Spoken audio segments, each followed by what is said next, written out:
You ready for What the Heck Sports? With your host, Stephen Heck.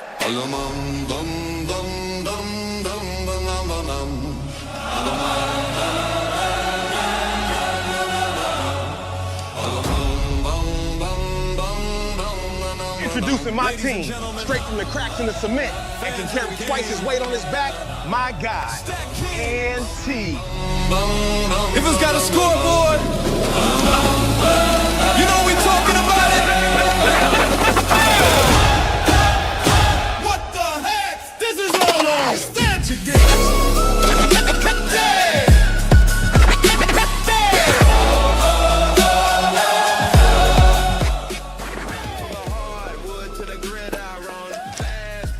And this is my other team member. What's your name today, Eddie? Breaking it all down.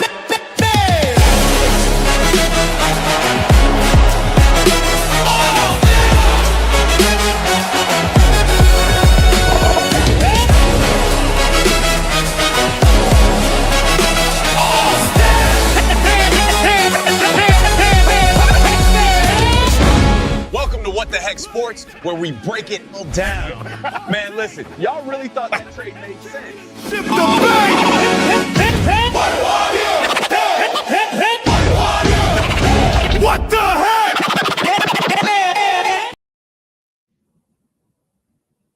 What up? What up? What up?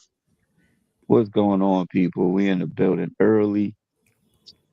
It's a gloomy day out where I'm at. I don't know where y'all are at, but we had a long Thursday we was on, first live draft coverage.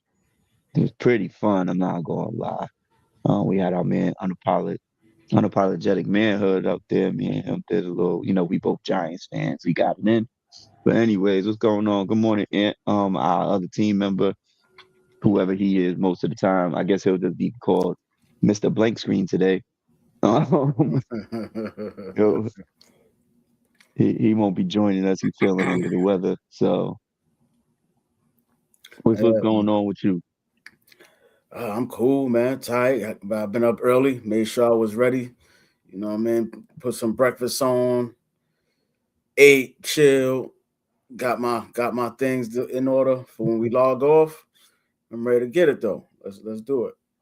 Yes, sir. Yes, sir. So first off, let's address how you feel about anybody you got in the draft. Is there anybody in particular that you like? Even though I seen y'all move like back like 5 times, like Mm-hmm. the first Mhm. round. Is there anybody in Dude. particular that stood out to you? Nah, I'll be honest with you. Everything that we got was a work in progress, I think. Besides the running back, Stribling, everybody else is a work in progress. Like, we got a bunch of O lines, D lines that's just going, play in spots. So it's not, and they're gonna play in spots. I don't really see nothing. I don't see that diamond in the rough right now. But we were a team that pretty much really we're right there, right? As we always say. So it's really not much we needed. Mhm. I don't even think we should have been addressing so much defensive line, offensive line. I think we probably should have been addressing some more receiver help. Okay. I feel the kind of the same way. I'm glad we addressed everybody that I think we needed to. My only real concern is we end up going to get another linebacker. Jack Kelly from BYU. 6'1", 240 pounds. Not really sure who the hell he is. Right. But another linebacker. Jim Harbaugh must have a plan for somebody somewhere doing something. Kayvon Thibodeau talks have been in and out, even though they've said that wasn't true. But you know how these NFL guys be lying, and the NBA people. Oh, we love him to death. Oh, we'll never trade him away. And then 48 hours later, He's Not packing his even shit. 48 hours. Exactly. Going to a new town. Motherfucker be getting traded off the golf course. Somebody could have traded me off the golf course yesterday. Oh, well. That's what should have happened. I was horrible yesterday. Oh my God. Blame it on the weather, bro. Nah, it wasn't the weather, yo, because it was okay. It ended up being a pretty nice day. It was only like 50 something degrees, but the sun was shining perfectly, like after a minute. So what had happened is I get all the way up. Oh, I was on the phone with you. I didn't have my shoes. You don't have your shoes. I get all the way up there. I have two pair, like the Air Force Ones. I got two pair and forgot them both. You got to go back and get them? I didn't have time. I didn't have time. I'd have got back. I'd have missed my tea time. There was a frost delay, which pushed a lot of the tea times back. And I went out there as a single, got linked up with some pretty cool older guys that basically had the same interests I do, sports, gambling, and drinking. Like, it is what it is, right? And really good time with them.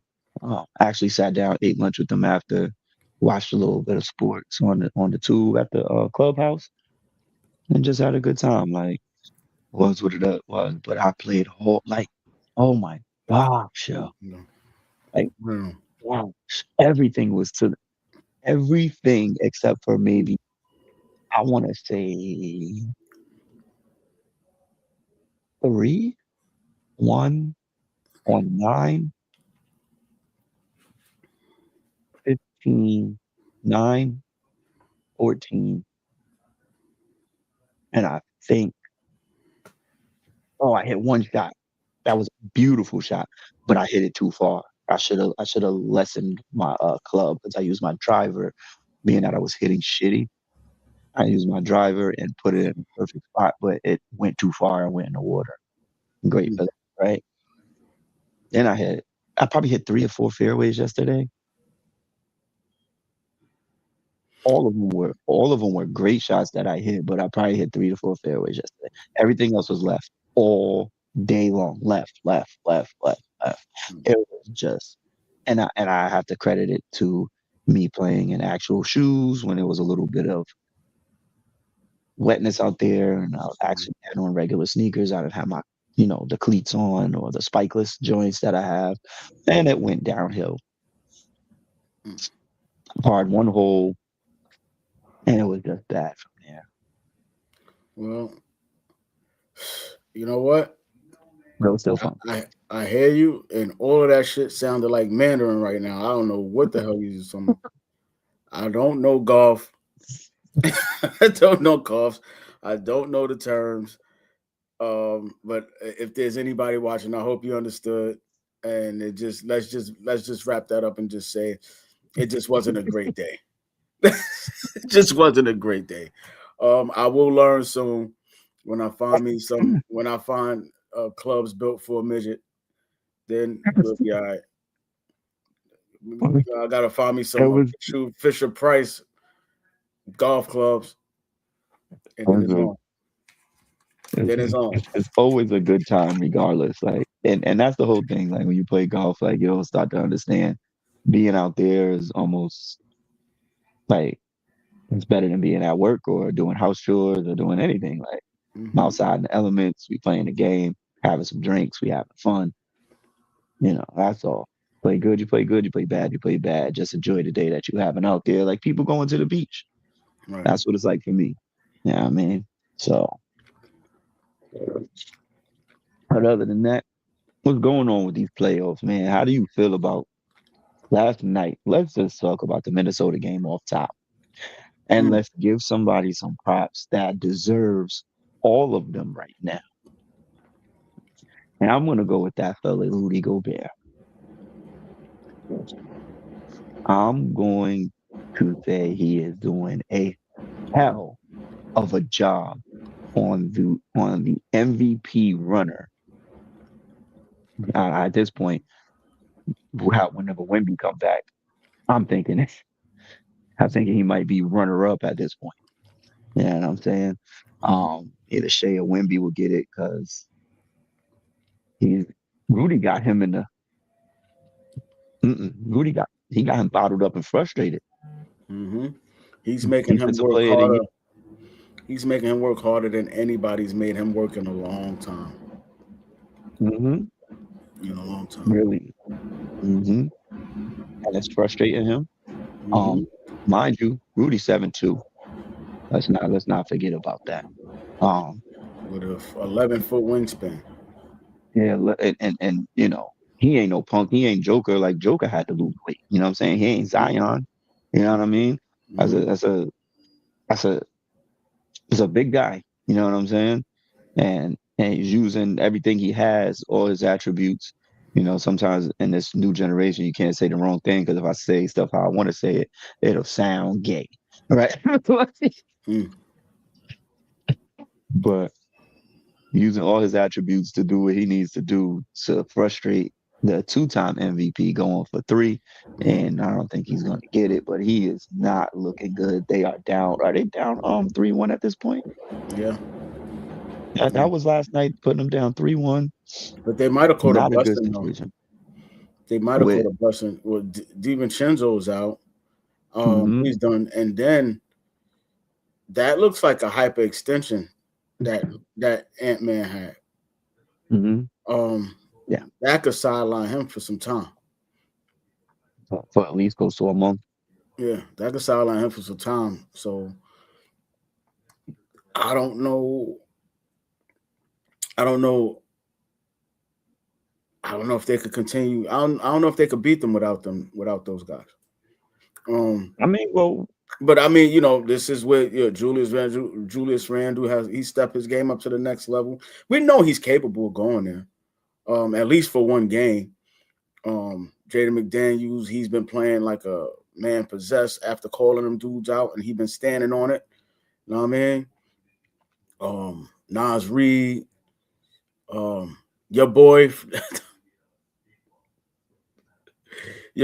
Chicago. I can't pronounce his name. I had it Dios.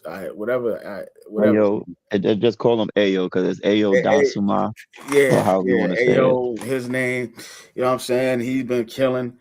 So they could put Denver away, but the scary part about it is what happens after that. Who's their next opponent after that? I know the Lakers are up 3-0, right? Which is very, very, very concerning to me. For one person, we'll get into that in a moment. But Lakers have the Spurs if they win, correct? Wait, the Lakers in Houston, ain't that the 4 and 5? Yeah, but they'll have the Spurs in the next round. Because I don't see 4 and 5 plays. 4 and 5 plays the winner of 1 and 8. They'll have OKC. Oh, okay, so that's a wrap. So they're not going to win that. It stops there.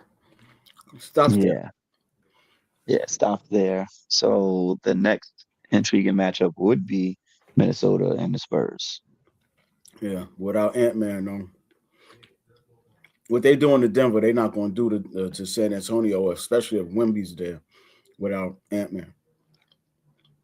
Yeah, and we could go a little bit more inexperienced on the Spurs part. I mean, they might be a team that can get over the hump, especially nowadays, but I don't think so. I think if Ant-Man is there, Anthony Edwards, he'd be more than determined to get to the finals once and for all, being that he's been on the edge of it. You know what I mean? Mm-hmm. What is it? 2 Western Conference Finals in a row? Something like that. That he's not that getting bumped out of. So, but it doesn't even matter. Honestly, if it's not the Spurs, nobody's beating OKC. Yeah, because those are the ones who kind of got their number. Let's say regular season, right? So regular season, they've been a real problem for them due to, I think, Wemby taking it a little bit more personal with Chet over there. Mm-hmm. You know what I'm saying? Everybody thinking that should have been a matchup, and Wemby said, "No, it ain't." No. We're not close. No. And they got and we got to remember too, Jalen Williams is out, so Yeah. that will affect that matchup as well. So if the Spurs come in healthy in the conference finals against OKC with no Jalen Williams, who's continuously having those hamstring, those leg issues, it'll be a problem. It will be a problem. But we'll stick with the first round and talk about Minnesota and Denver, which I honestly think that series is over. It's just when. Should be. Yeah, it should be. Definitely should be. And once again, let's go back to certain things that happened end of the game. Throw it over the head. He takes a little layup, and Joker has a problem with it. Mm-hmm. Causes a small team pushing. Mm-hmm. Right. We should say a team pushing. And what do you think about that play, honestly? I know it's supposed to be these unwritten rules that they have out here in the sports worlds, but what do you really think about that? Does it really matter? Bro, I don't care about it, because when we were raised and playing the game, you play from the jump ball to the final bell, right? To the final buzzer. That's how the game is played. No matter what the score is, that's how the game is played. So it's an unwritten rule. Yeah, I get it. But there's nothing that I think that should be taken to the point of, oh, I want to fight you. Because you're not mad about that play. You're mad about the 47 minutes and 59 seconds prior to that play is what you're really mad at. So be mad at yourself. Be mad at yourself. Fight your teammates. Don't worry about that one play. That one play didn't win or dictate the game at all. It's not a sign of disrespect. It's, we play from the beginning to the end. When you boxing, right, you play until it's counted out. I mean, you fight until it's counted out. Like, that's it. You know what I'm saying? So all that nonsense, I get it, that where they want to have it like it's some kind of unwritten rule, but there's nothing in that unwritten rule that says that we have to fight if you don't. Because if that's the case, why y'all leave it on the court then? Let's meet at the bus like Carmelo did with Kevin Garnett. Hmm? If it really means that much to you. Yeah. You know what I'm saying? So who are you addressing? Who are you addressing? There's still time on the clock. Right. Am I not supposed to get another point? I'm wide open. Play defense. So what if what if you decide to try to steal the ball from me? Like people always get your extra bucket. Exactly. So I'm just supposed to let you possibly get back in this game at some point because you're down and you're losing and you're mad. You're gonna let me dribble out? Right. Oh, I want to score. I don't feel like dribbling out. No. You should have played defense. You shouldn't have stood at half court while I was running. Right. I'll put the ball through the basket and you hold it for the last second. Exactly. That's what I feel like doing. That's my prerogative. It's literally my prerogative. Because it's one thing you're supposed to do at all times. Hello? You play to win the game. You don't play to just play it. And that's right. True statement. You don't get no clearer than that. Nobody ever does. Like you going outside, like, and then let's say like a sport that you say you don't play boxing. Getting punched in the face ain't fun. No. You don't play fighting.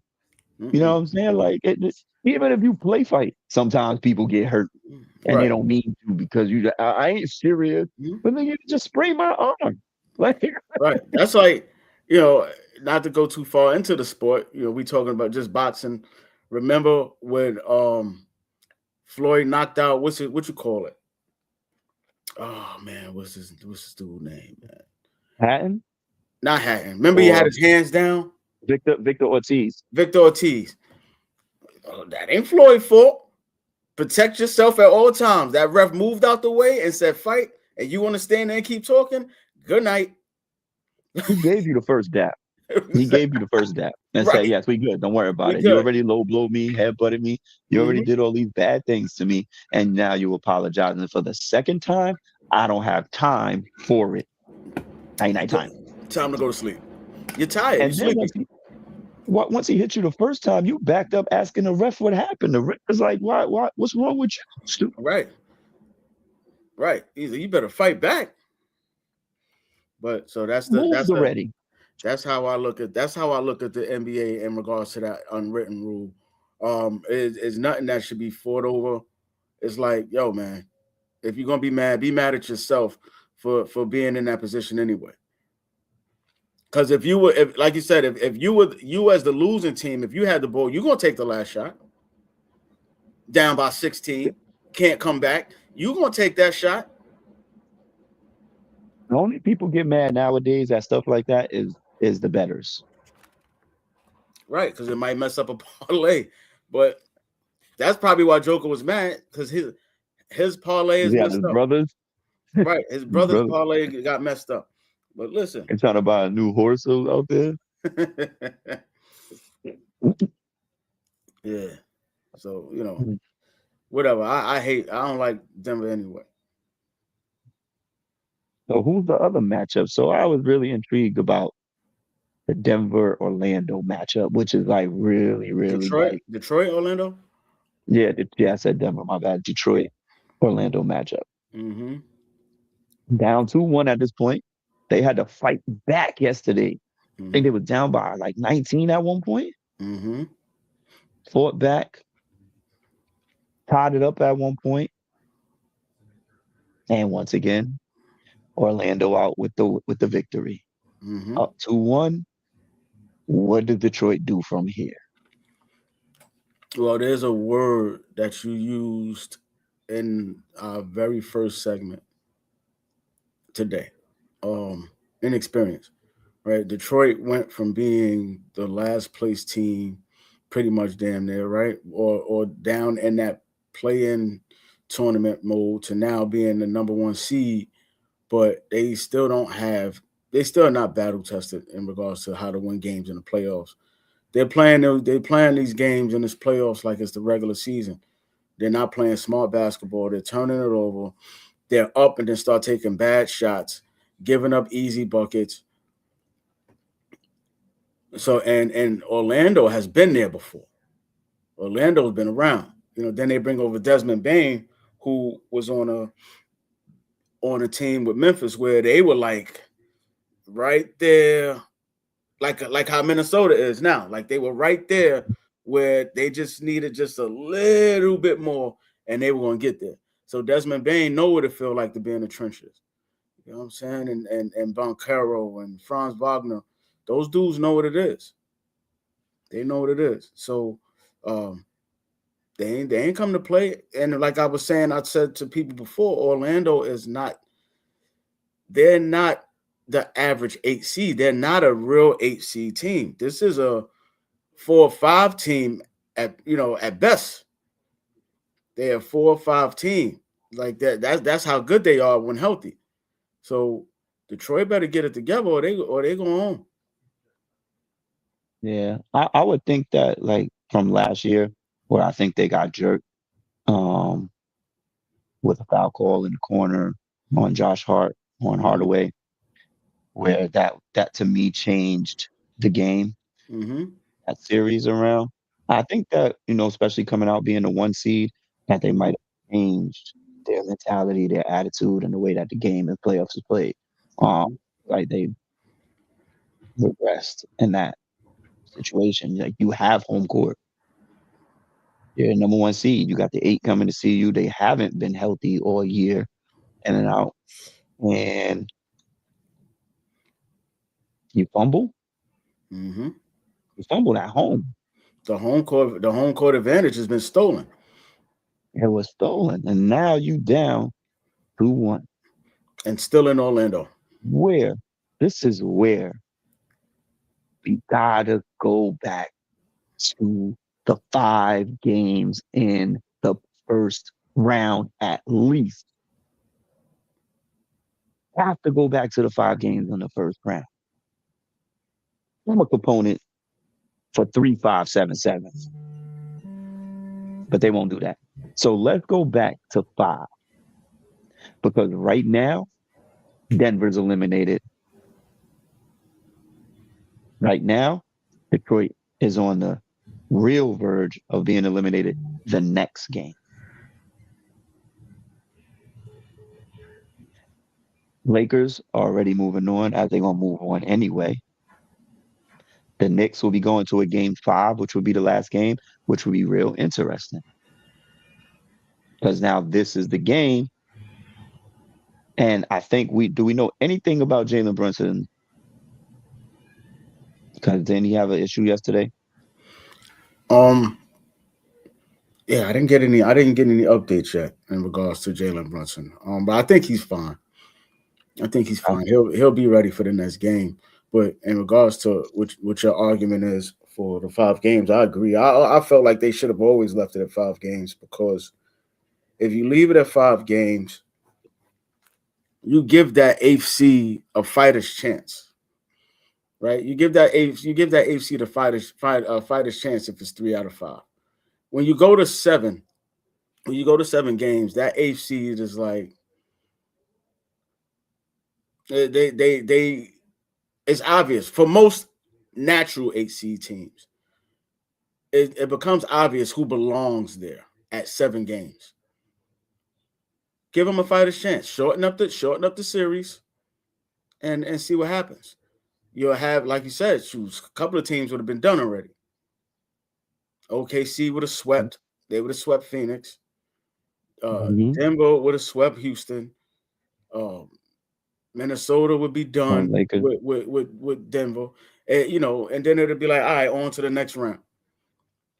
It would give some kind of surprise support. Like, it's almost like Any Given Sunday type thing. For 5 games, any team could play good for 5 games. It's those next 2 games where it really shows who belongs there. Especially when you talk about the 1 and the 8 seed. Now, where it gets rough is when it's the 4 or 5 seeds. When you have those shorter rounds, because now those teams, they really gotta rock and roll, because they are 4 and 5, so they pretty much on the same level for the average 4 or 5 seeds. Mm-hmm. You know what I'm saying? But as it's showing, they're showing especially in that Western Conference, I don't know what Houston doing.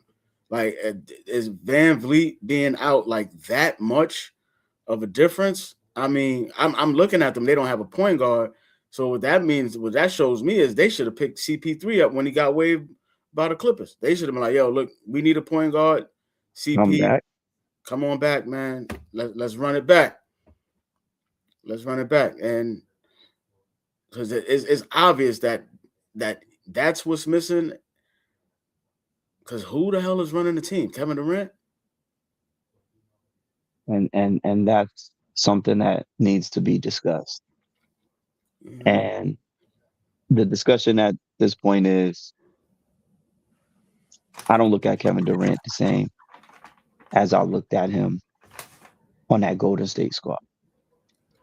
I don't look at Kevin Durant the same as I looked at him on OKC squad. Mm-hmm. I just don't look at him the same, because if this is who you always were,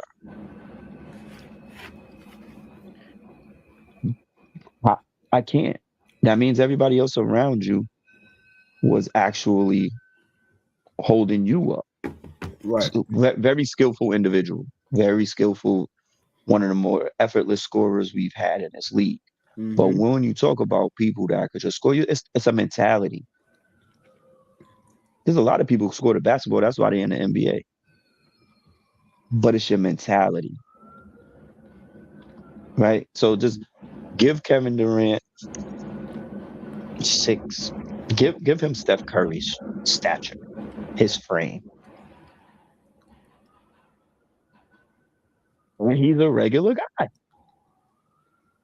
Right? So that's why I talk about a lot of people. And sometimes your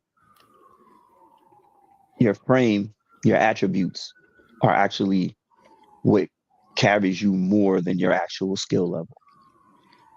Right? Because, like I said, I've stated it many times before, I'm not impressed with a LeBron James, a Giannis Antetokounmpo skill level.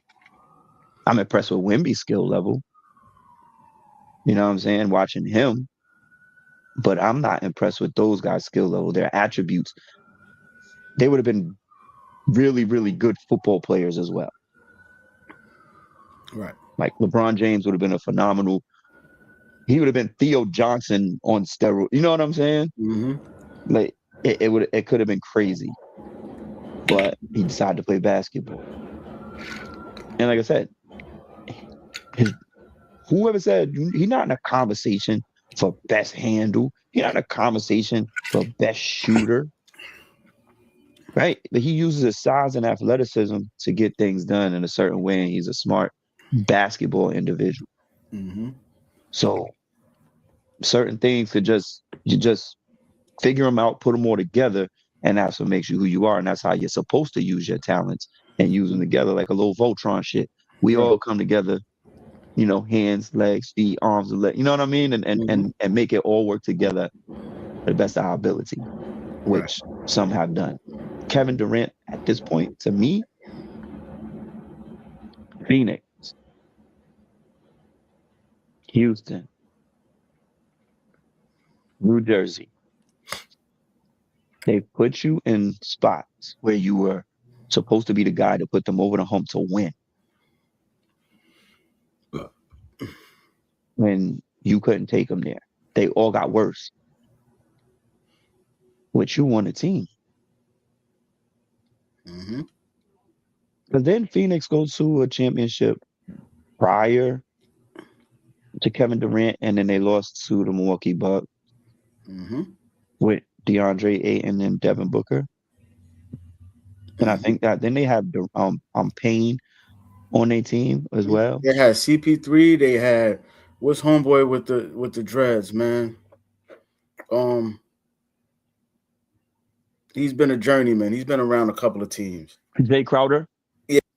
Well, if I'm not mistaken, PJ Tucker was on that Milwaukee team, but they had that was their crew. Grayson Allen, players like that they had, and they went to the finals. And then now they make the trade. They're like, oh, let's go get Kevin Durant. He's supposed to take us over the hump, and it didn't work out. Houston, another team that was right there battling in that West Conference. Oh, they go get Kevin Durant. It's championship or bust, and it just hasn't showed. So Kevin Durant, to me, as talented as he is, and I really mean this, as talented as he is, I put him on that level of a Tracy McGrady, a very talented player, but he's not him. And where the teams that he was on the finals with, like when he was with OKC, they had 3 players on that team that were MVPs. He had a mask, right? As much as they want to talk about Russell Westbrook, his energy was ridiculous. What James Harden was able to do coming off that bench, I mean, Serge Ibaka. Yeah, Serge Ibaka. So you had a mask. Then you go to Golden State and you have the ultimate mask. When you got Steph Curry on your team, who was quite honestly, whether a lot of people don't mention it or not, who finds his name in the GOAT conversation at times. Then you got Klay Thompson, who is one of the not 2, but maybe 3 best shooters to ever play the game. Then you got Kevin Durant. Now you're masked because you don't really have to get it done. All you got to do is what you've been doing. And what you've been doing was enough, because then you got Draymond Green, who at that time, whether people want to believe it or not, was the catalyst. Is the catalyst, and he knows how to play the game. His skill set is knowing how to play the game. Like there's nothing that he does 100% well outside of he's a very good defender, but everything else with him is a mind game. So Kevin Durant, you were masked. Without those players that you had, you are Tracy McGrady. Alone, you probably would have never gotten out the first round on any team without those players. So not to take away from his skill set and nothing like that, but I'd honestly take Carmelo or Anthony over him at any given time. Any given time, I'll take Carmelo. And like, it's no disrespect to him, man, because he's a great basketball player. When I say great, I mean great. But when you start talking about winning, because right now you're losing a series to a 41-year-old man who has been the thorn in your side literally since you came in the league. The guy you've been trying to surpass is beating you right now. And the simple fact that now the argument is cemented that you should needed know Golden it. State. Yep. You needed Golden State. They didn't need you. You needed them. Mm-hmm. Mm-hmm. And you literally now, where everybody said, oh, it was a bitch move, this, that, and the third. Yeah, now thinking about it, trash. Right. And this is where you have to separate yourself. And sports, if you're going to be an athlete, this is the problem I think that they have. And like the Kevin Durant's who got burner accounts and answering people like us, things of that nature, right? Mm-hmm. You in your feelings, but you're only compared to your contemporaries. You're not compared to us. Right. But we get to talk about it because we support the BS. Right. And when we see trash, you got to call out the trash. Mm-hmm. And Kevin Durant, ever since leaving, mind you, he had injuries, but obviously his foot was too big. It was on the line, or his sneaker was too big. Who knows the situation, right? And then that's what you had Kyrie Irving and James Harden. Like dude, like the list goes on for you. The list goes on for people you can't get it done. Right. Now they bring you as the veteran with 2 rings, battle tested over the years, been through this, been through that. You supposed to take this. You chose to go to Houston. Did he choose to go to Houston? He requested a trade, and once that trade was, he picked the team. He picked the teams he would like to go to. And Houston was one. And what did you think? They was not going to make the playoffs? So we could just wash you under the rug again? Because you just want to play basketball? Dude, you make $100+ million. What you mean you could just go out there and play basketball? You said 100+. You Yeah. better Google that, man. No. That man make like damn it $50 million a year. So it's man. At this stage in his career, he's not that Kevin Durant coming out getting 30 a night like he was before. You're a step slower. Yeah, he messed up some of my parlays too. Yeah, a step slower. Like some nights when you get 20, I'm like, wow, Kevin Durant had 20. And it's bad because, like, honestly, if you're a betting man and you've had a Kevin Durant on your parlay to score over 20, there's many a nights where you have been disappointed. I don't care who you are. There's many a nights. I know I will. Oh, man. So, Houston is done. I don't know.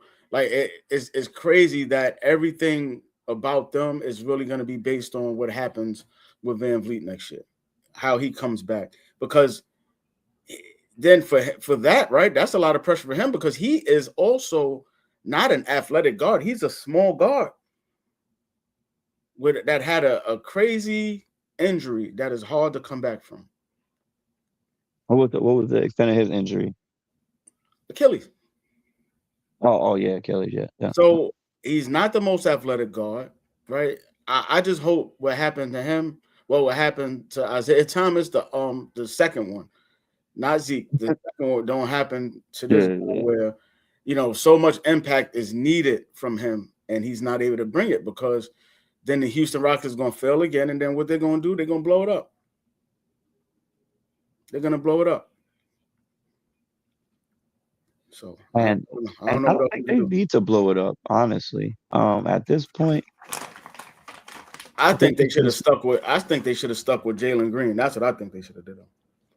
And because look at what he's doing. Because Jalen Green is a basketball player who, if you don't have a point guard, can still handle the basketball and still facilitate. Like, we know he liked to score the basketball, but one of the best things about him, his handle, he can handle. Houston don't have that right now. They don't have. Apparently, they don't have much due to the fact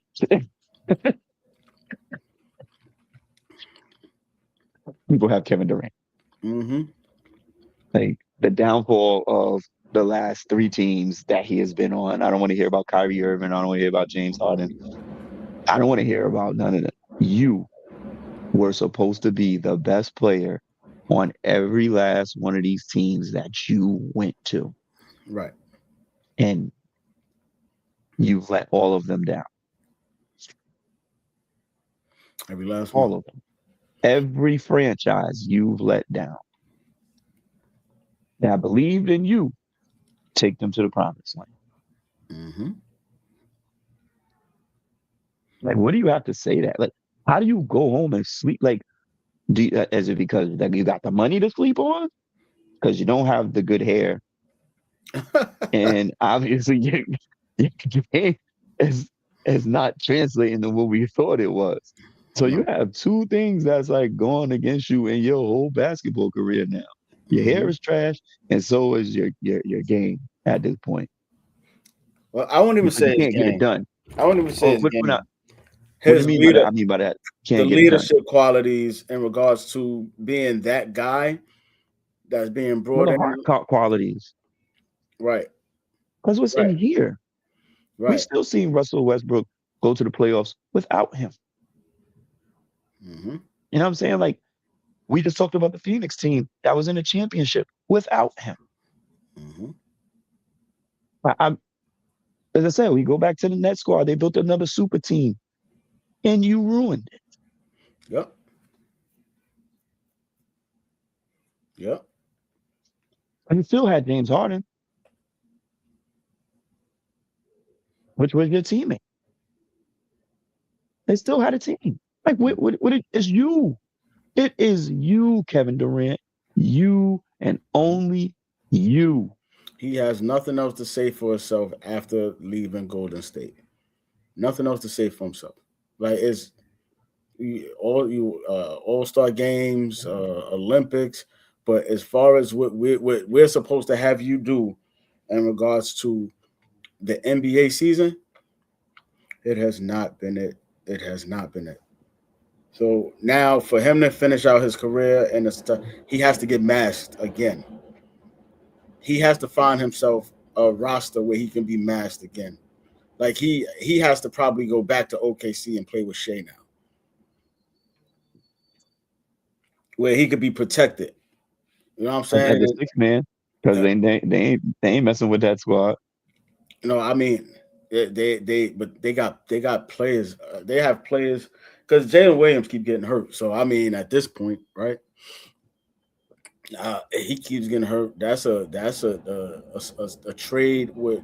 That's a fair swap. But I'm just saying forget the fantasy part of it. It just that's what he needs. He's gonna need to finish out his because I've already heard now there was like a locker room altercation of words between him and Thompson, the Thompson twin. Okay. They had words in the locker room or whatever. And rightfully so. With somebody like him who plays his heart out every night. Right. You know what I'm saying? Because, Kevin Durant is a baby. He probably crying, yo, you're not giving me the ball. Yo. And Thompson probably like, nigga, go get the ball. They don't call plays for me, and I get it done. Fuck you talking about? You know what I'm saying? So, I don't, we never know what the real details of those arguments are, but I'm pretty sure it's along those lines, or maybe he was in there probably trying to hype them up with his words, and they're like, nigga, we don't want to hear that shit from you. What you doing when you on the court? You still getting outplayed by LeBron. LeBron with a worse hairline, and he's older. Right. Y'all niggas is having the fucking Botana or you classic. The fuck is going on? Yeah. For most people who love to come in and watch this show, I don't need y'all to, because I always forget to do this. Like, I'm so bad at this, but I need to do this. Like, subscribe, and share What the Heck Sports Show.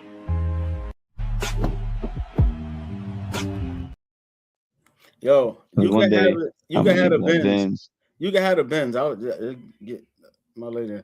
Get me her.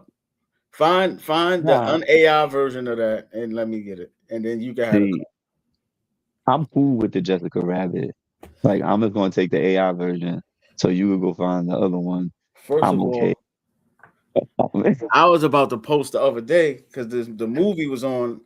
Who you want, Jessica Rabbit, or the joint from Cool World? Yeah, that's all. Yo, we've had that. It's still Jessica Rabbit all day. So like, All day. I'm not going against that. It's like taking Betty over Wilma. Like, it's not happening. I'm not gonna all right, let's not be perverse, man, because we don't need to get canceled. We still That's probably good. Yeah, there ain't no way. yo. So look, let's Fellas, hold y'all this agree though. forward. Y'all all agree. I guarantee you. Yeah. Anybody who's in the chat right now and you see Jessica Rabbit or the Cool World shit, drop who you mess with. Let's have a little bit of fun with this. So our producer, Backhand Man, Mr. Savage, got a little album coming out. Let's see what that looked like here. A little intro for what's going on with his music here. Let's see what that looked like. Yeah. Talk. Jim Savage. You late. I've been him. I'm a new Jack hustler. Yeah. New Jack hustler. With a new Jack swag.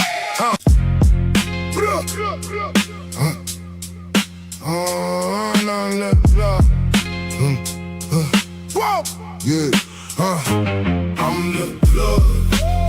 I got that kush, that haze, that soft, that hard. I'm the plug. I got that oak, that half, that brick, cause I run the yard. Every day we out here. Every day we out here, late night hustling. Trapping, macking. Yeah, we never stopping nothing. Anyone step out of line, we stay with that action.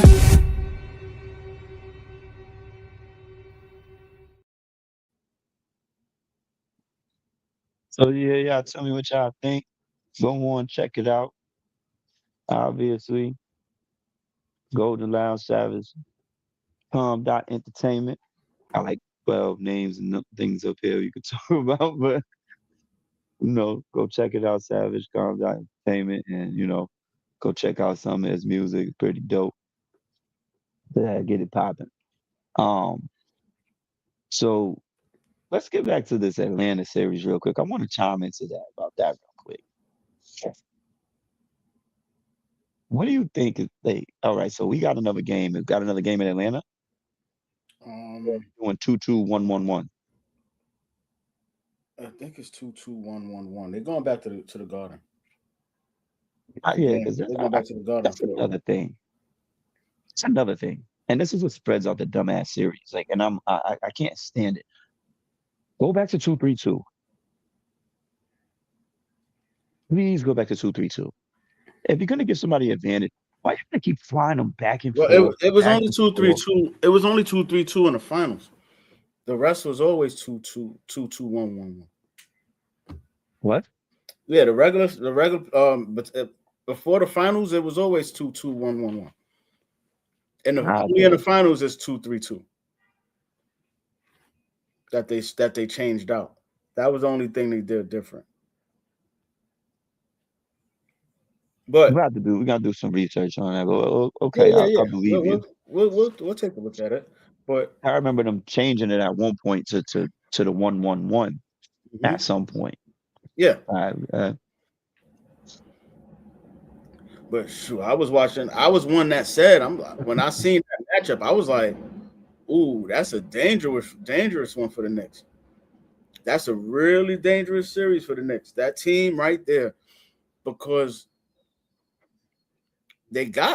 Atlanta got a little bit of everything, except they're not utilizing the best shooter that they have that can probably cause some damage and open up the floor a little bit for CJ McCollum to do his thing and Jalen Johnson. They're not using Corey Kispert enough. He was in Washington. That kid could shoot. If they played him a little more, you'll open up the floor. That's what they didn't do. Like, I don't know what their direction was when they let go of Kevin Huerter, who's a good shooter. And then they, the Bogdanovich trade, I understood that, letting him go. But your best shooter now that you have, you're not utilizing it. So you have these wide open shots for Dyson Daniels, who's like a 13% free three-point shooter. He's getting wide open shots and can't hit them. So you don't have to guard him.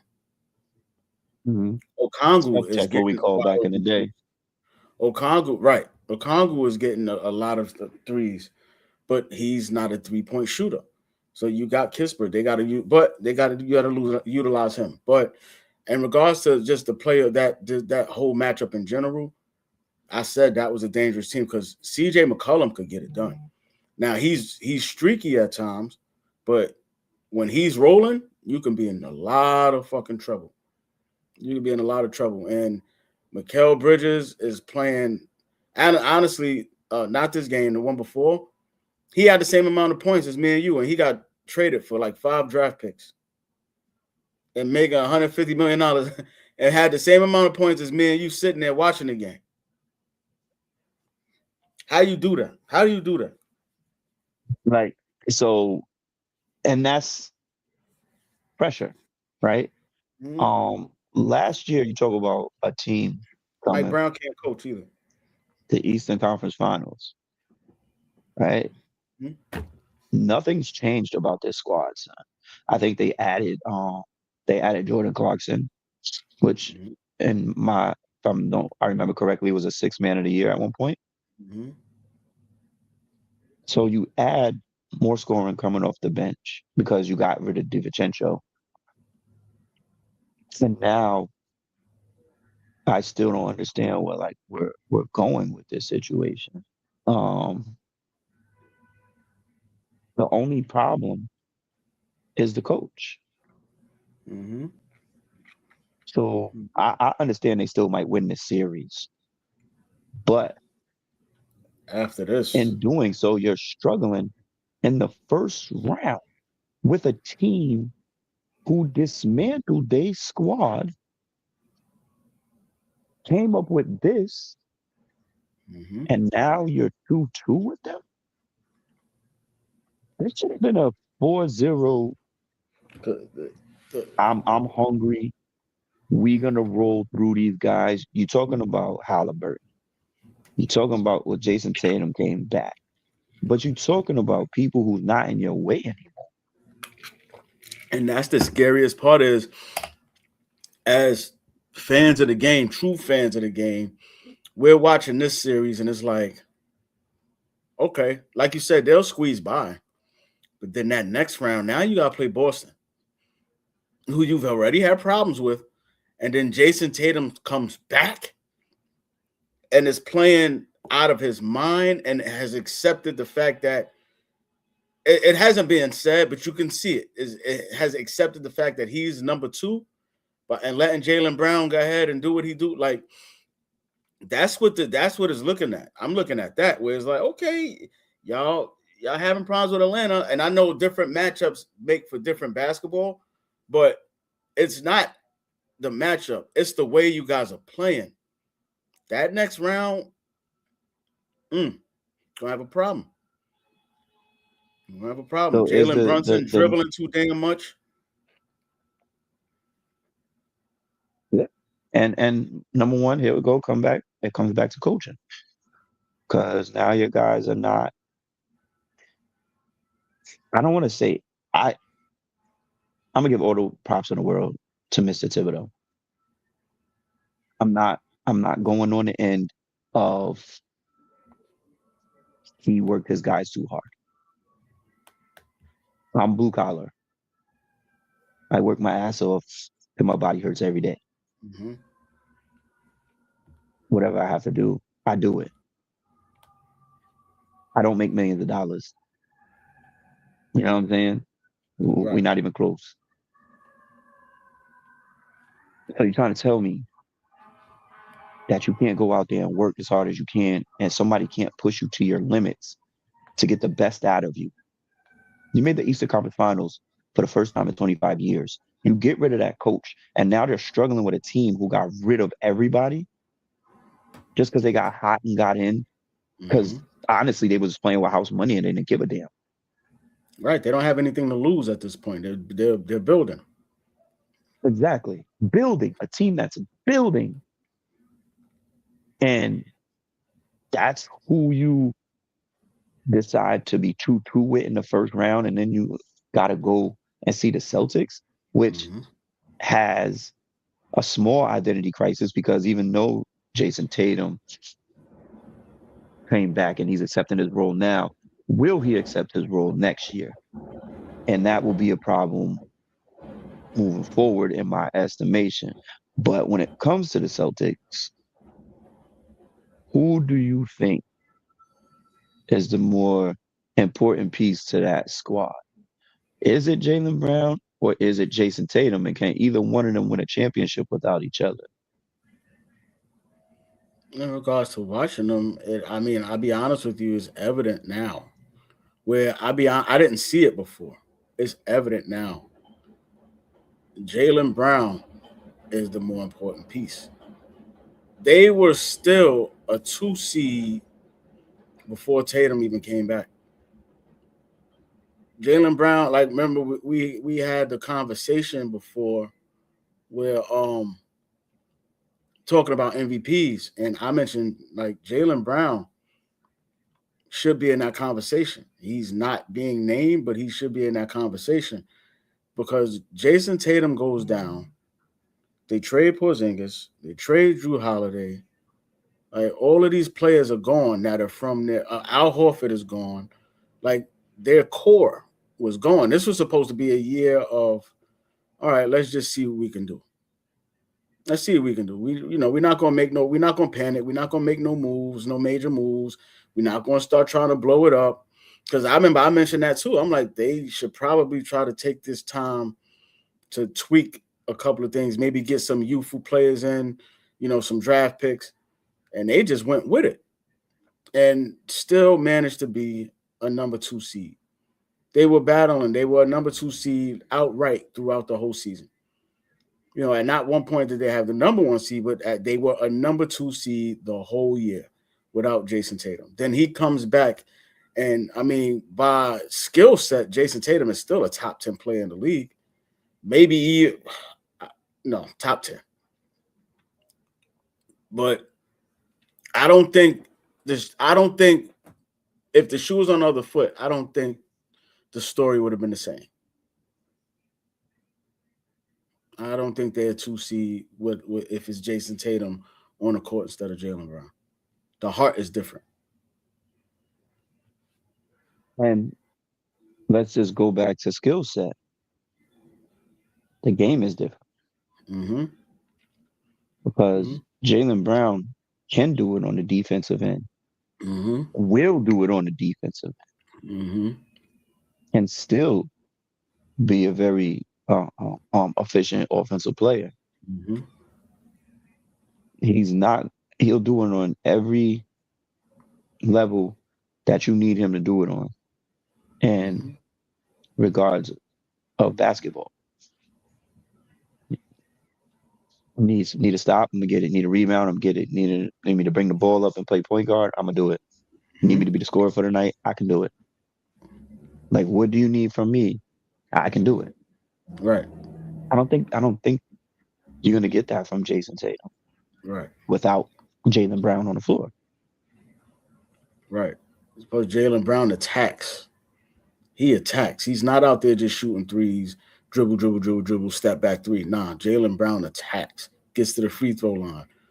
So now you have to worry about him going there. With Jason Tatum, a lot of times he shuts himself down because he shoots so many bad shots. He's a bad shot taker. He makes some of them. He's a bad shot taker. So you can get away with backing up a little bit because he's not going to attack you. Jaylen Brown is going to attack you and try to dunk on your head and get to the free throw line and all these other things. And then he doesn't mind kicking it out to Derek White and Pritchard and all these other guys. Like he's boosted those guys up to a level where they were playing out of their minds. Who else? He even got Nosferatu, Jordan Walsh coming off the bench playing, looking like a very decent basketball player. What's the dude? Schreiber, what is his name? Schreiber, whatever his name is, Schreiberman. Yeah. Like he got him. Well, I seen him last year. I liked him. But players like that who he shared the court with, and he's giving them confidence to play their games. That's because of the kind of leader he is. Jason Tatum is not that. He's not that. He's a good basketball player, very talented basketball player, but he's not a leader. But I totally agree. That's the team that the Knicks is going to see in the second round, and I think it's going to be trouble. So first, speaking of the trouble, they play today. Yeah, they play Philly. Edgecombe. Tyrese Maxey. What are they going to do with them first? Like, they got to beat them today in order for them to not end up like the Knicks right now. Because let me check. I want to make sure that the injury report is still no Embiid. Still, he's a game time decision because he did have his appendix out. I know that how that could be. Kelly Oubre, who is and he's one of the people that he has slept on so much, man. Yes, that's very much so. He's been a really, really good player in this league. I'd love to have him on my team, and if I was a GM or owner or a coach. I was about to say he's a guy. Kelly, I don't mean to cut you off with that. Kelly Oubre is the type of guy where there's a lot of teams that need just that one little thing. Kelly Oubre is that person that might been just that one player that could have took you over the hump because of his skill set, what he brings to the table. Because he's one of those players that can do it all. He can do it. And he's a dog. Right. He's a dog. He plays defense. Even though he might with different hair colors every time I turn around. He's the score. He's an unselfish basketball player. So he's that one guy. But you can continue with the rest. Yeah, so Joel Embiid, I think he could play through this. Now, mind you, I'm somebody of many injuries in my life. Yeah, man. You want to talk about a ruptured Achilles? I ruptured my Achilles. I didn't tear it. I ruptured it. It rolled up into the back of my calf. It was supposed to be like an hour and a half surgery, turned into a 3 to 4 hour surgery because I had literally had a hole in the back of my whole calf. So it literally snapped and rolled up. I also was about 24 hours away from dying from appendicitis. Maybe less than that. When I got to the hospital, they said, prep him for surgery tomorrow. The nurse said, yeah, bursted. He can't wait till tomorrow. He won't be here. So, I'm a person who's been through a few things. I've had over 8 broken bones. I literally walk around with 2 of them. I have a whole bunch of shit going on. So, if he's all right, because what it does, I had the laparoscopic surgery. Probably they advanced since then and can do other things. It just affects your abdomen. Like you can't sneeze, cough, do things of that nature without it hurting you. It's still tender on the inside. Pause. but he could possibly play some minutes. If Joel Embiid is effective in any way on this court at any time during this series, we are going to need to see the best of Jason Tatum and Jaylen Brown as a Michael Jordan, Scottie Pippen, Kobe, Shaq type situations. And I know Kobe, Shaq don't line up due to the positions they play, but I'm talking about as the two best players on the floor. 1-2 punch. Yeah, we're gonna need to see Stephen Clay. We're gonna need to see just something crazy because Embiid has played very well this season because nobody cares about him no more. Right. Not in any MVP talks. He's not battling with Joker every night to be in the best center. He's been able to go under the radar and easily just put up 21 and 12. And nobody cares because Tyrese Maxey is taking over as the guy on that team. And sometimes people need that. Sometimes people just need to not be seen anymore for them to be able to play their game because pressure busts pipes. Just fly under the And radar. a lot of people can't handle the pressure. We've seen what happened when Embiid was in that conversation. I think, wasn't that the Toronto Philly joint with the Kawhi Leonard shot? They made it to the finals, right? Yeah. They beat Philly. It was that shot we would have seen Philly in the finals.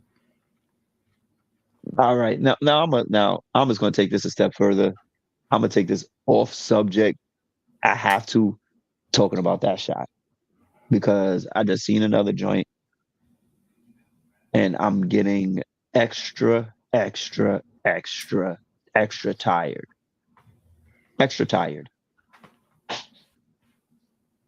I'm tired of people talking about there's magnets on the rims and the balls.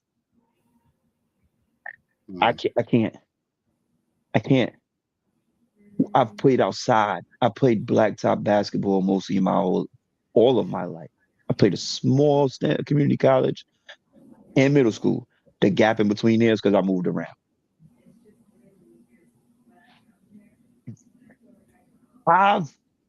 We've all had miraculous shots go in.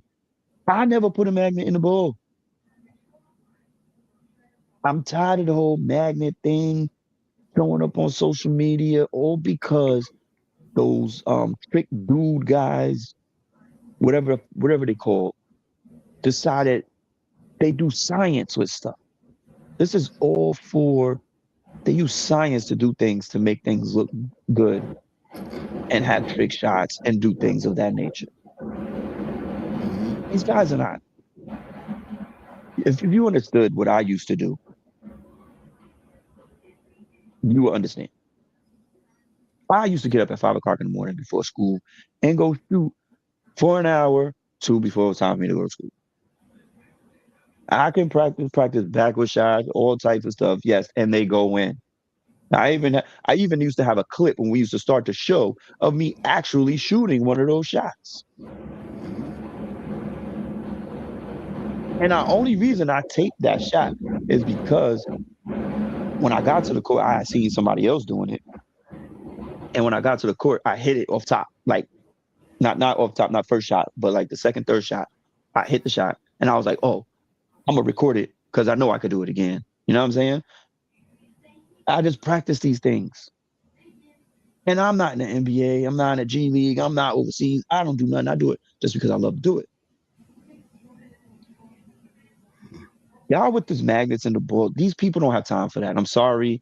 We just don't have time for that. You're disrespecting the skill level of these guys and what they can actually bring to the table.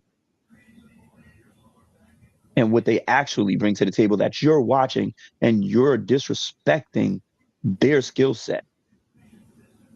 You talk about a Keith Van Horn, for anybody who knows who that is, who hit 76 threes in the trials coming from Villanova.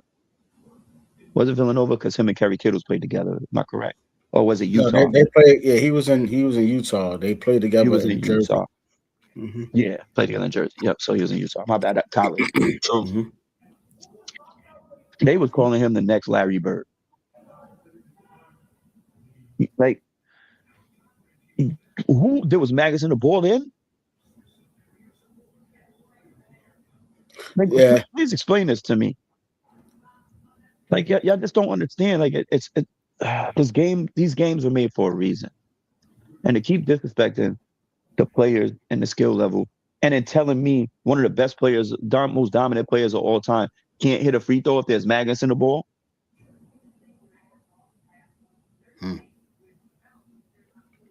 So wouldn't you want to make Dak a 75% free throw shooter at least?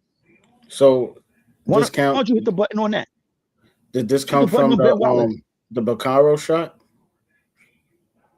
Huh? Was this?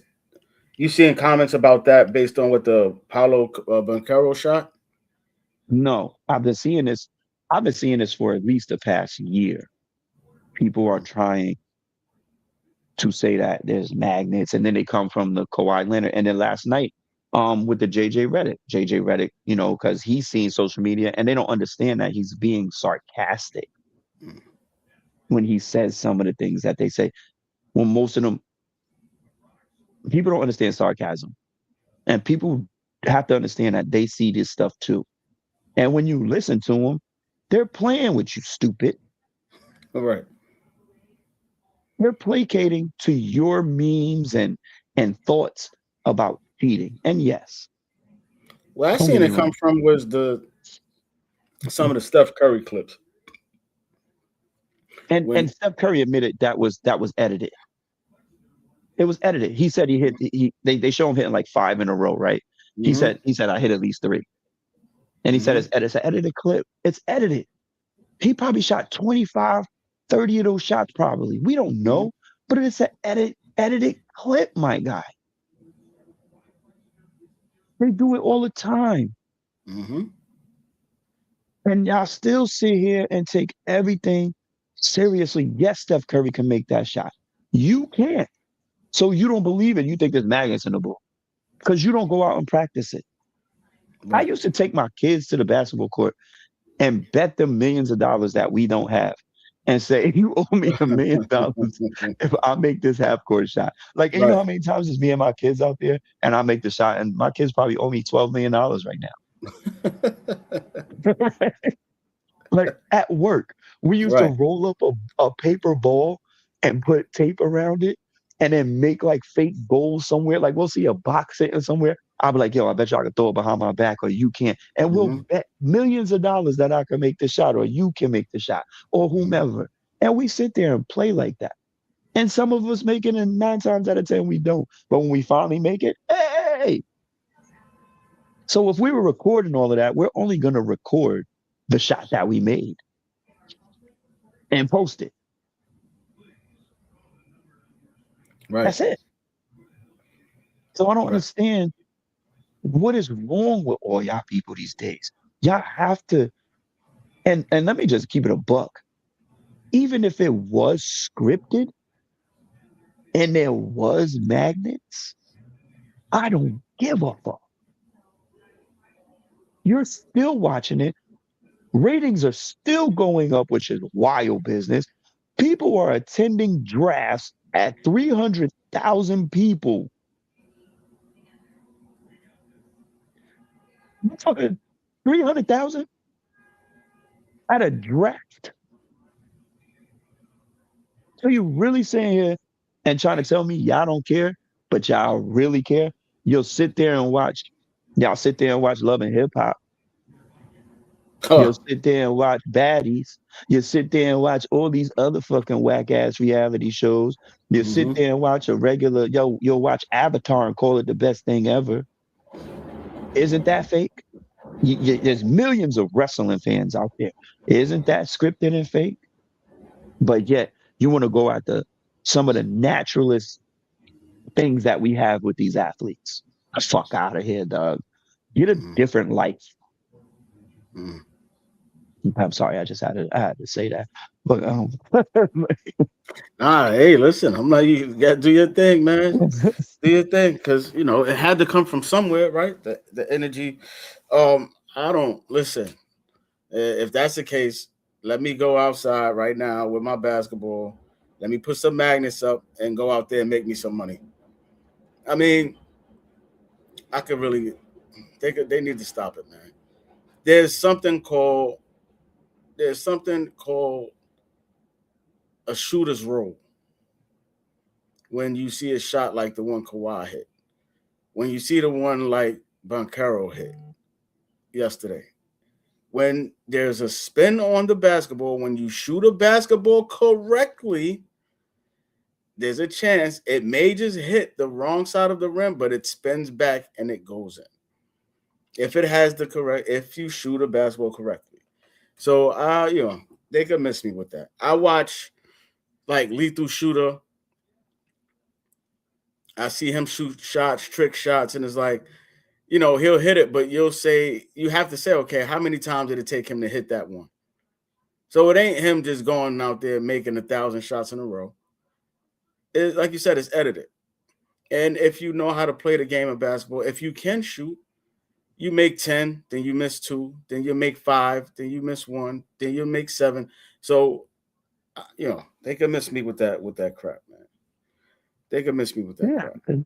It waters down the game that's already watered down, and us older cats, estimation. But I just don't like it. And like I said, even if it is, I don't give a fuck. Right. Because none of y'all could dribble like that. None of y'all are 6'9" that have that. Or you'd be up there too. So stop with the bullshit. Enjoy the entertainment that they bringing us, and stop being such Debbie Downers in this goddamn generation. That's all y'all do. Well, y'all just try to find the bad in every fucking thing that happens. It's like we was talking the other night on a podcast on Fridays. Dude, think about this. I want you to go into your social media. Watch a person get gunned down. Now, if you want to show it to the next person, 9 times out of 10, you either got to press share. But if you want to save it and show it, what do you have to hit?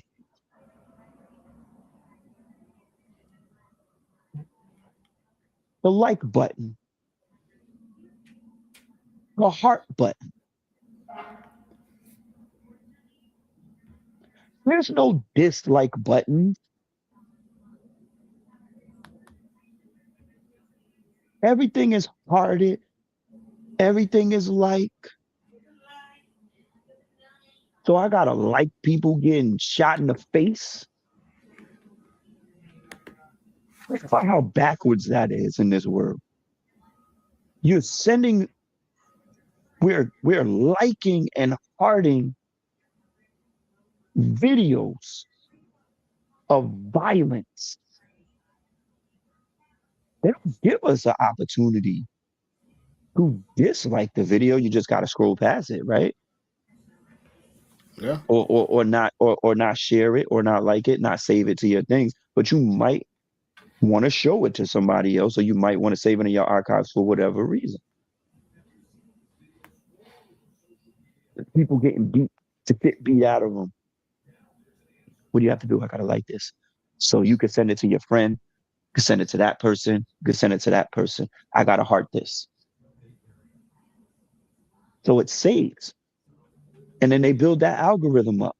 For everything that you save, it comes back up on your feeds all the time. Violence, fighting, titties, everything. Mm-hmm. But everything is a thumbs up or a heart. Yeah, pretty much. Where's my thumbs down? Pretty much. I could thumbs down your comment. So if you send me a comment, it says, "Oh, I can dislike this comment, but I can't dislike the video." Let's think about. I can't dislike the video of straight wild behavior. Right. Yeah. What if we start having a bunch of dislike of people that don't agree with a bunch of other people? How does that go? No, you become a hater. Well, why we You can't have become a that hater. option? Why don't we Well, have that option? that's a political question. It's the reason why we have communities. Is the reason that that you can't talk about. Why things are so touchy and soft in the world, because at this time, you either like it, and if you don't like it, it's a crime. You can't talk about it. You can't talk about it. You can't speak against anything. You can only go with it or be quiet. So that's the nature. That's the nature of the world that we're in, and I'm not even gonna say it's a dangerous one, because me personally, I don't give a damn. I'm gonna say what I feel like I want to say at the time I need to say it, and that's it. You feel how you want to feel. First of all, you can cancel me. I ain't got nothing. Yeah, word. What you gonna do? So I could really care less about all of that, man. But at the end of the day, don't. We already got enough nonsense in the world of sports to start dealing with more conspiracy theories, and that to that detail, because so then it's like you got to pick and choose who is supposed to hit this magnetic shot throughout the whole game. Like, so that's the part that really kills me. That's the part that really kills me, and I hate that stuff. Don't disrespect our game. We already got Terry Rozier. I mean, we already got people that are gambling against in the games, and then doing the shit like homeboy from Blue Chips. Yeah, we already got that, man. Don't put every other things coming from the front office and management and stuff like that. Don't put that kind of stuff in play. We got these janky ass referees. I don't know if you even seen the game last night where Jalen Johnson is guarding OG on the sideline, and OG caught the ball. He in triple threat. And, he's up faking, trying to make his move, but Jalen Johnson's up on him. He ain't giving him no space. They both got on yellow sneakers. Jalen Johnson tries to cut off the sideline, puts his foot out of bounds, right? And brings his foot back in. The ref called out of bounds on OG. So as you already got these janky ass refs, you got, some of these players who are just terrible for doing the things that they're doing in regards to cheating the game of basketball. I guess, you're trying to bet thousands when you're already a millionaire is stupid. Oh man, we don't need that kind of extra nonsense in the game, man. You know what I'm saying? Come on. Like I said, if it is, I don't give a fuck. Just let it be as it is. Like you said, it's already enough. I don't care. I don't care. It's drama. It's entertainment. Just like I'm gonna come home and I'm gonna watch 50 Cent's new Power show. That's just like we're not in that segment, but since we're already in there, so my what the heck moment is something that falls right along these lines. Now, people really tune in. Dan. Hold on real quick. Let me make sure that we have that. Okay. So we'll just go in, and we're gonna do everybody's what the heck moment. Da-da-da-da-da. Oh, my bad. I thought I had a whistle name for it. Yo. No, I do. I actually do. I had the wrong one. What the heck? Yo. So the wrong. Yo. So people talk about stuff like that, but motherfuckers was tuning in last night to watch Christian Rock have a boxing match. The chick that the baby mother of Blueface. This is what we doing? This the world we're in? I knew she was having one. I didn't know when she was having it. Did she win? She won. I didn't see it. It just came Oh, across my what? feed. Yo, you First wanna of all, know I don't what? even know what she's famous for. I don't know who she. I only know her as because It's of the whole social drama with media Blueface. famous Like for I don't. her fighting and getting beat up by they beat up each other and then love each other the next day. They basically abuse each other, So, domestic violence each other, mhm. and then hurt each other the next day. so this is that's the world we're living in. So it's painful. It is so painful. We can't. That's why I was talking to one of my cousins. We went out to dinner last week, and he was shocked because I was like, dude, I don't take much in life serious no more. You just can't. You just gotta understand that what it is here is what it is, and the way things are trending is horrible and it's unrecognizable. So when you got people disrespecting sports, and another one like Jake Paul, right, comes in from YouTube and now he's getting multi-million dollar fights, in a sport that didn't need him. That's why Anthony Joshua decided to do what he did, and now two of his friends are dead because of it. See, so they can miss me with all that stuff, man, because they pick and choose. You can't pick and choose which bullshit you want to pay attention or be a part of. I love this. I love But the sport of basketball, so I tune in. I don't have to like all the outcomes. I just pick apart the parts that I recognize in regards to the sport. Then all the rest of that stuff I leave to the conspiracy theorists because it don't make no sense. I for 2.5, 3 hours, I sat there and watched the game that I love. Just like with football. What is it? They it's remember they true. say they had Stickum. You had Stickum on their gloves. Yeah, yeah, yeah, You know. yeah, Okay, no, yeah. that was just a So, miraculous catch. so the people with Stickum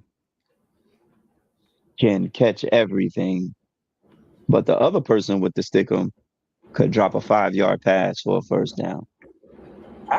Fails.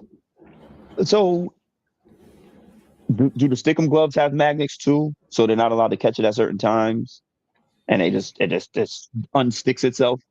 They got to Like, wear it you for know this what I'm play. saying? Like, is there a technology that goes like that? Oh, we're not allowed to. You're not allowed to catch this on this down. Why don't you just tell them they're not allowed to catch it?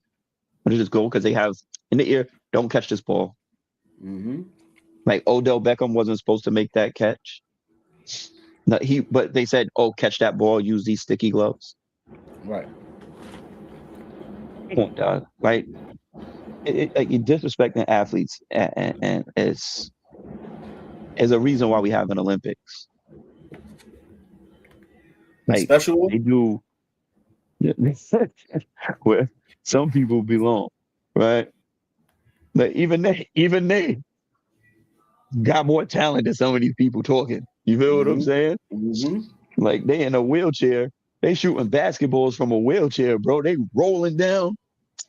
What? How you juke somebody and then yo, Right. yo, listen.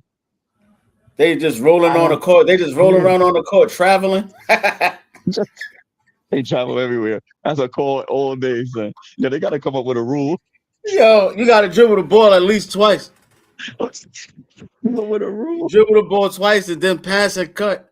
You just can't put the ball on your lap and keep rolling. Put it in your lap, baby. Like, Nah, yo, we going down. Yo, but it's true. It's true. And at the same time, yeah, they more talented than some of these other people out here because they not in no kind of Olympics. man, we're bigger than that, man. The game. Let's get ready. Let's get ready. So, other NFL draft, man. Who was there any team that you felt like had a A+ draft? I'm like, Because I was waiting for Eddie to come on. I love what the Jets I'm gonna did. go with I love what the Jets did. I also love what Philly did. Mm-hmm. I think those are to me, those are my two standouts. My team, like I said, addressed needs, so I love what we did. I think we had a above average draft, but I don't think we had a great draft, which I wasn't expecting to. Right. And I didn't need a great draft, but when you have a team like Philly and the Cowboys that addressed some crazy needs and got everything they wanted. Right. I don't know if you've seen the deal for Philly. I think it was Philly that sent the linebacker to them for a pick. Yeah. One of Minnesota's linebackers. Minnesota linebacker. Oh man, let me see. I did see that. It came across my screen, but back and forth with these hospitals the last couple of days, so I've kind of been off. Then they had there was a couple people who traded their picks for players, right? Yeah.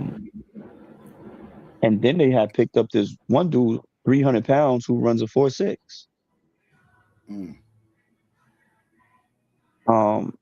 It's just,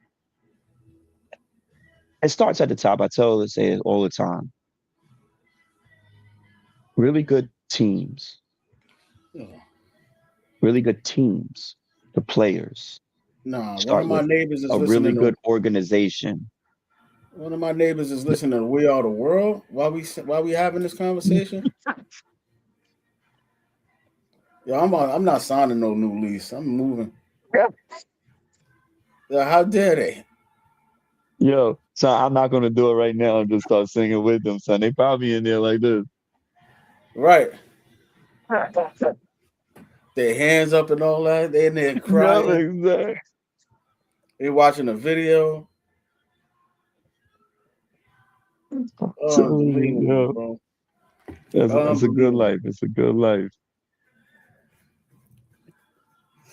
Yeah, but it's like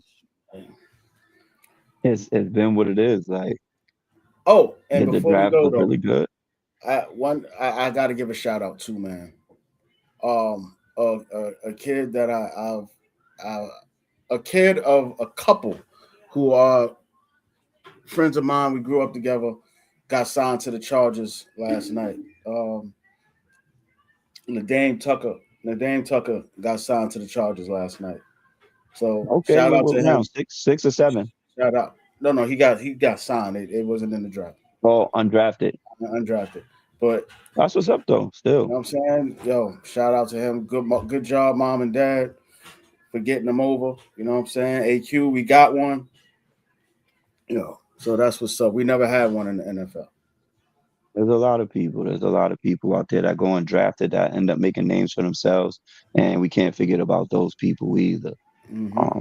We definitely gonna hear from them if they got it in them. They gonna figure it out, and they gonna have a good career hopefully. You know what I mean? So that's what it's usually about. Yeah, he played. It's crazy, man. Let me see. I'm trying to see exactly. What's your before we do, I didn't do my what the heck moment. Even though I probably had about 3 of them today. Mark Ingram with the in Pittsburgh and had his son or whomever he was come up there from the Ravens. I don't know if anybody remembers Mark Ingram from the Ravens. And comes up there and tells when he went selected the pick. When he went to put the pick in. Pittsburgh still sucks. Yo, you talking about all the smoke? And I love it. I love it, but it was funny. Like, what that? Like, was you trying to get jumped on the way out? Right. Like what was we need to check? We need a wellness check on him today. Yo, for real, because he went in like quickly, did what he did. I mean, but I love it though because it keeps the rivalries alive. That AFC North is always going to be gritty, grimy. With Cleveland now doing what they doing with and I don't know what they got a great defense. They grimy and gritty, like I said. Pittsburgh, Cincinnati, they just with the Dexter Lawrence move and the other move they made with another guy, I forgot his name, a defensive lineman as well. They look like they trying to get in the mix to keep Joe Burrow happy and Jamar Chase and T. Higgins. So that division is going to be crazy. And Pittsburgh, they better figure it out. They better figure it out. Well, who's your predictions for today? Who you got going today? We got Cleveland Raptors. Raptors actually stole one. James Harden about to be in the conversation again. They traded Darius Garland to the Clippers, obviously. And James Harden is up once again. He's up because he was supposed to be the difference maker. Don't know. We obviously got the Spurs up 2-1, taking care of business. And Philly, Boston, like we said. My issue is, and I have to backtrack this for a second. I have a contradictory statement here. Wemby. I don't need those kind of moves under the free throw line. I don't need you trying to dribble behind your back, spin off the dribble. I don't need none of those under the free throw line. If you feel like you have to go there, I'm gonna need you to reevaluate yourself and stop. Back up, maybe shoot your three. I don't care. But I don't need no more of those moves down there. Get back to the basket, get a Kareem Abdul-Jabbar hook shot. Get a floater. Get a Tim Duncan off the glass. You in San Antonio, figure it out. Yeah, he's doing too much. The only reason he got that concussion is because he tried to do too much at his size, and when he fell, it was out of control. And he didn't have enough time to put his hands down and stop his face from connecting with the floor. That is what's going to be ultimately. That's what's going to be the difference of what his career is going to be, because of the things that he's capable of doing. Being that he's doing that at his size, he's going to get hurt bad. His body is not, even though you can do it, and applaud you for working hard and putting yourself in a position to play like a guard, but your body is not guard. You're going to get hurt. He got to figure out ways to simplify the game, simplify his moves to kind of extend his career a bit. That's why, like, honestly, James Harden got a game that James Harden probably be in, and he could probably play for 30 years because his game is just built on nothing really. Like he'll come up, you set a pick for him, he'll come around that pick, and it's whatever he chooses, he's going to do. Whether he's going to shoot a three or get out. Right. It's never been built on a whole lot of athleticism. None of that. It's just been, he got an old man game. He got an old YMCA game. Yeah, with a bunch of traveling in it. But it's cool. Exactly. So Wemby got to start incorporating some of those kind of things into his game, or he's going to be hurt a lot. He can't be putting himself in harm's way like that. Shay's another one. Shay's very basic and very efficient. Like he doesn't do a whole bunch of crazy stuff. Yeah, he gets to his spot and he gets to how he needs to get to it without a whole bunch of action, like movements and needing a bag.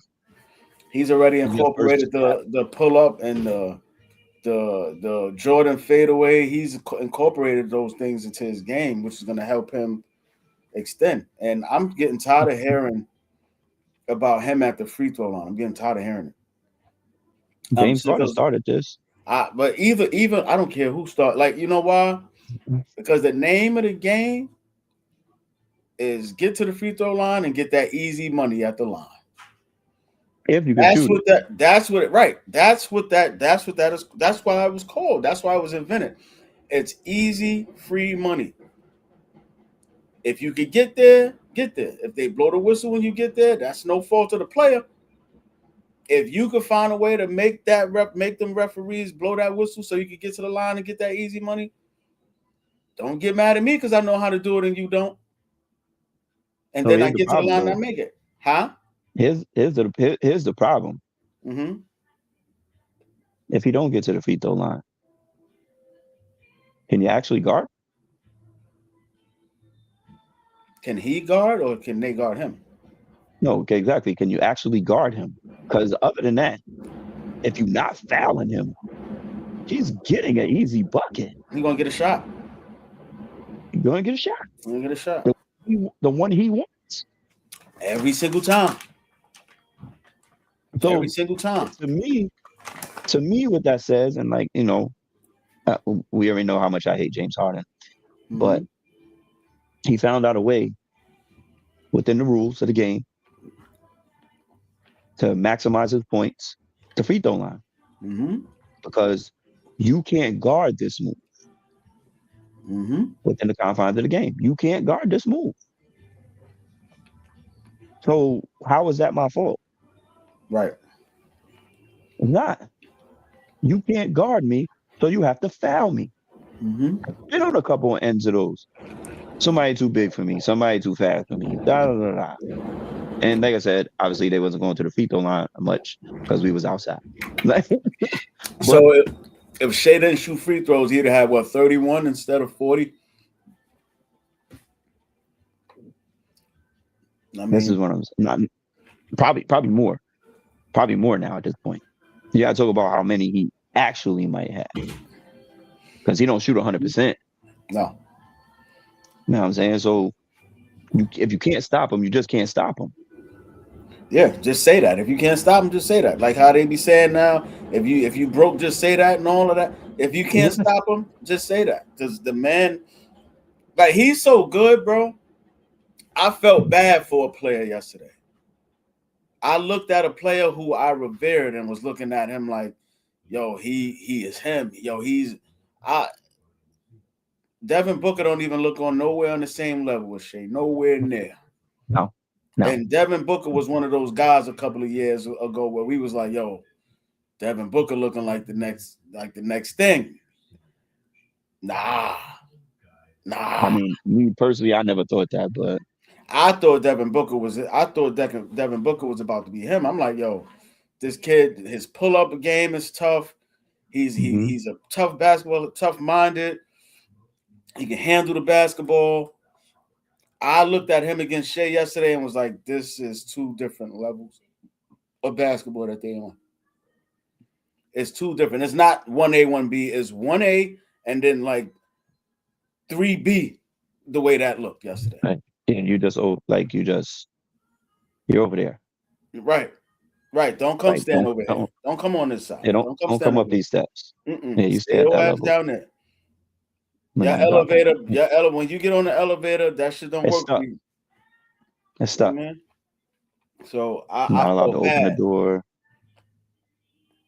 Yeah. I mean, but it is what it is. Like, honestly, let's think about it. Devin Booker wasn't even the top guy when he played in Kentucky. No. He came out as a what they call upside. Because did he come out as a freshman? Yeah. If I'm not mistaken, didn't he come off the bench? That's what I mean. He wasn't even a top guy in Kentucky. They had so many good players on that team that he came literally because of his upside. Right. And it was another person on there too who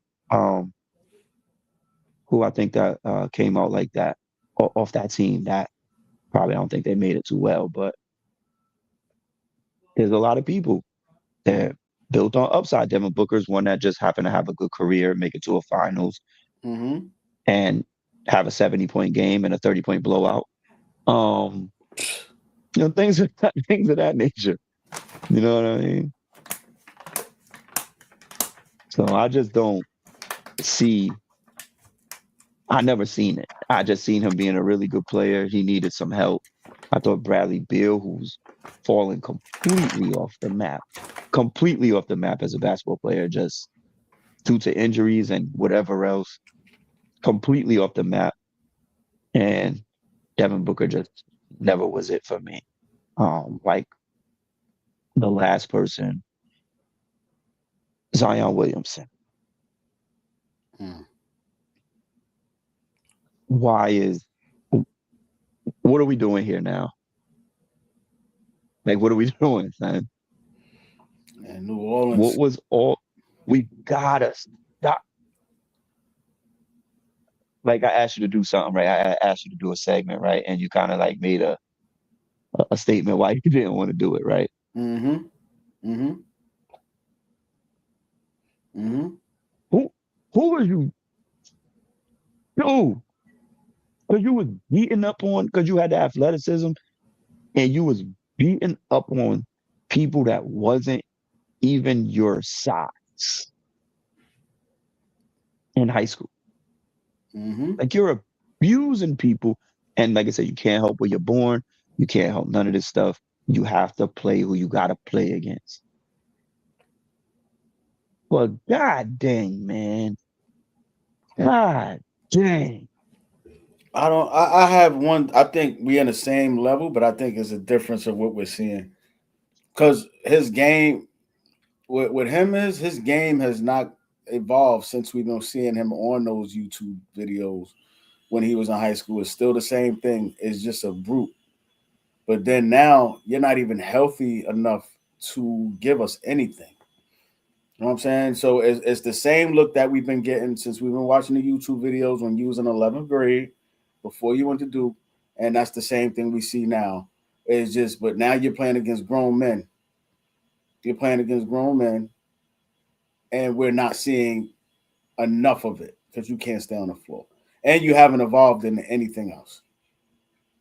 But what you are? Yeah, his career is going to be. It's going to be what it is. He's Anthony Mason that could jump. But what career? Like in New Orleans, they keep saying we're not going to trade. We're not trading them. Y'all better. I don't like. China is looking for someone. I don't know. He sent him to Memphis. It ain't gonna make no difference there either. No, I'm just saying send him to Memphis. But if I was Joe Dumars, he wouldn't be my problem anymore.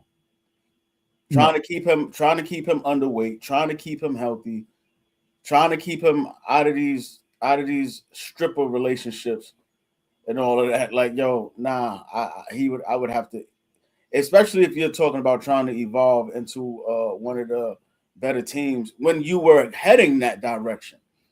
New Orleans was heading in a good direction when they had Brandon Ingram and CJ, and when they had Josh Hart, they were heading in a good direction. But that also somehow got centered around Zion, and it didn't work out. So you started trading these pieces. But now, what do you have? What are you working on? Right? It's still being built around Zion. It's time to give that up. That leads me to one of my last points before we get up on out of here. And I said that dude with Philly as well, from football on organizations that give up on players too easy. So we talk about the Pelicans. They had Josh Hart. They had Brandon Ingram, right? Mm-hmm. You guys had Ingram, Randall, the Bull, who I'm a Bull fan, unfortunately. Mind you, my coach quit.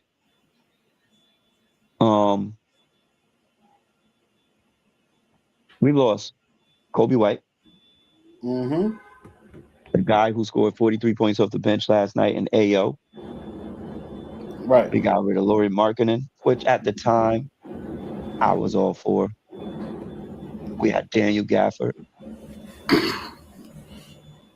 Just take those 4 right there. Put them on the floor right now. Yeah. And you might have an Atlanta Hawk, maybe better. Mm-hmm. You might have a Portland Trailblazer, maybe better. Mm-hmm. That's what them 4. Giving up on players. We decided to keep Lonzo Ball for however long. Hurt. Mm-hmm. Did he even play 30 games for y'all? If that. In like a 4-year span. That's what I'm saying. And I just don't get it. I don't get how organizations give up on players so easy. Mm-hmm. When you know, like, they're coming in young. These guys aren't adults yet. Most of them can't even drink sometimes when you pick them, because you're picking them on upside. Do you know when you pick somebody on upside, you have to build them up? Mm-hmm. Because you're saying they have something that they haven't reached their potential yet, but you see something there where they can get to this level. Why are you not waiting for them to get there? Right. Sam Darnold just won an MVP. I mean, an MVP in a freaking Super Bowl. Well, Super Bowl, sorry, not the MVP, because that was off the one who just went over to the Chiefs over there and Kenneth Walker III. Mm-hmm. Mm-hmm. But you're talking about somebody who in the past 2 seasons lost maybe 7 games and won a Super Bowl, but yet he was seeing ghosts. What was that at the end of the day? He was a backup with us just a season ago. With you guys, went to Minnesota and went 14-2. Went to the Seahawks, won another 14 games, and then turned and won a Super Bowl. But the Jets thought he wasn't it. Right. How many teams? Geno Smith around the league. Now you got him back with the Jets. Mm-hmm. Like, people keep, like I said, you got Brandon Ingram, who's over there flourishing and has been since he's been in the Pelicans, because I think he started with the Lakers. Mm-hmm. He was in that Anthony Davis trade. Mm-hmm.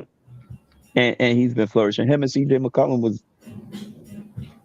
Think about now, CJ McCollum over in Atlanta. Mm-hmm. Giving Knicks problems. Mm-hmm. Like, how many of these freaking people you gonna give up on? When he was in Portland playing with Dame? Yeah, man. On his son. Why do people just not letting people grow? You keep these in. You're supposed to add to your good players. You're not supposed to give up your good players. The ones that are coming to play every game, being healthy, giving it their all, and showing growth. You're supposed to keep developing them and building around that. They show too much loyalty to the wrong players. The players that don't matter. Like now, just think about it. Portland talking about they want Giannis. Who are you giving up? Yeah, they didn't work with him and Dame and Milwaukee. No. Wait. I'm sorry. It might have not been Portland.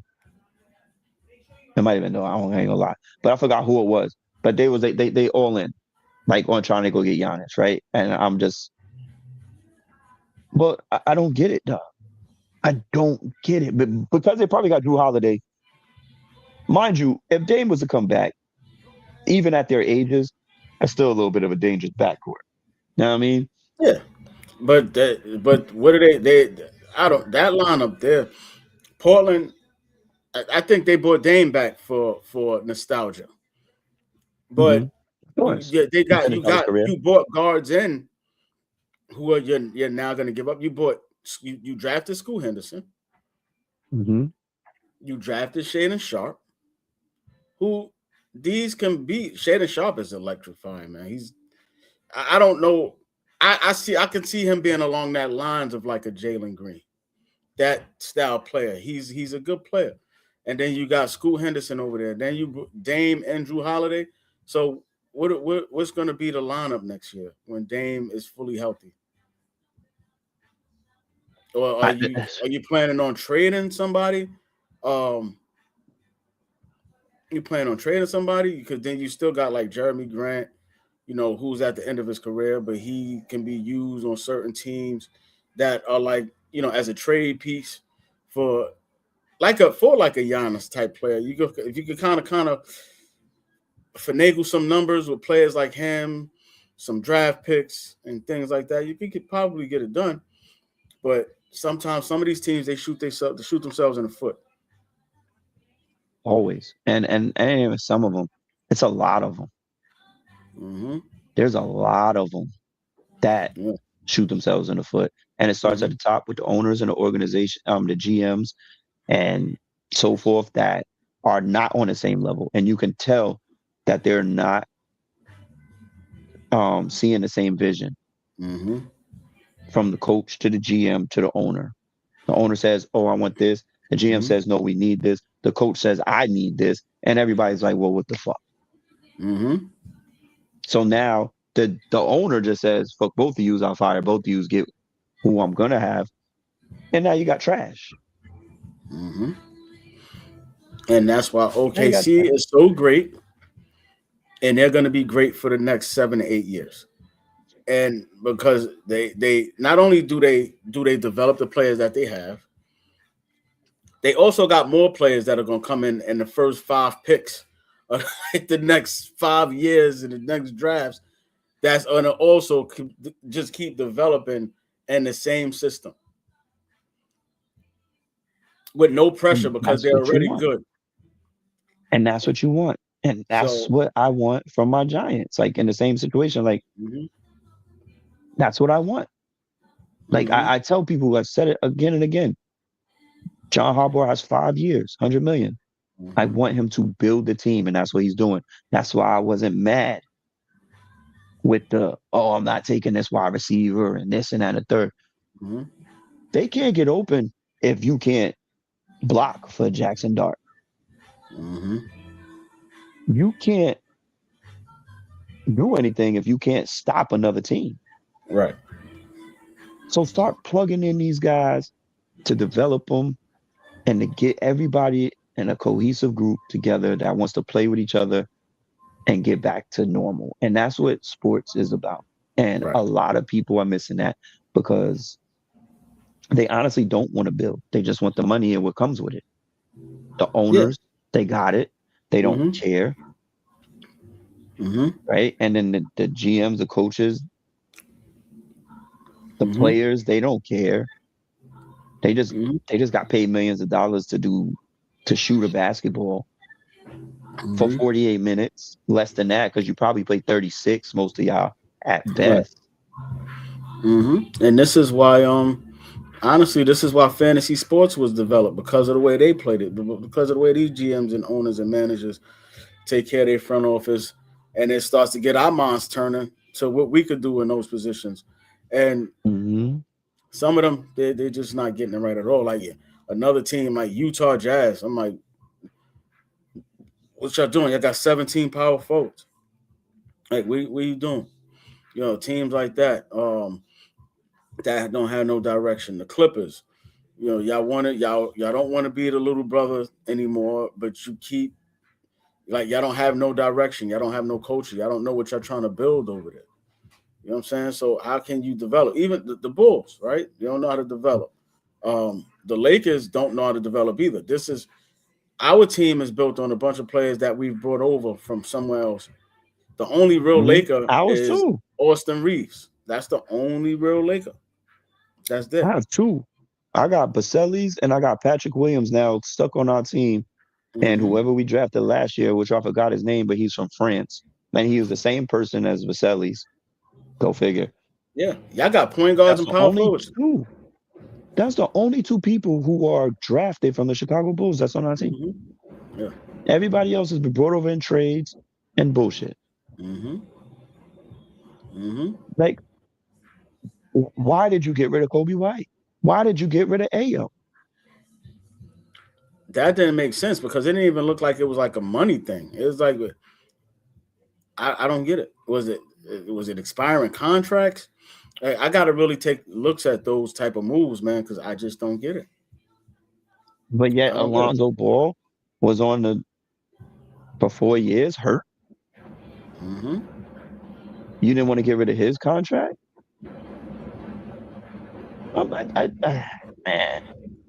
It bothers me a lot. It bothers me to just watch these teams. Hold on, let me see. Oh, that was just about Jalen Brunson and his dad yelling at each other.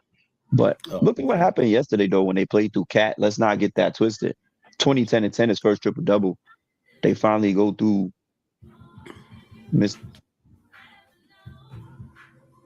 playing a little bit more through him, and you win. Because honestly, that's what he was brought there for. He was brought there to do just what he did last night, to play that style. He's playing aggressive. He has a mismatch.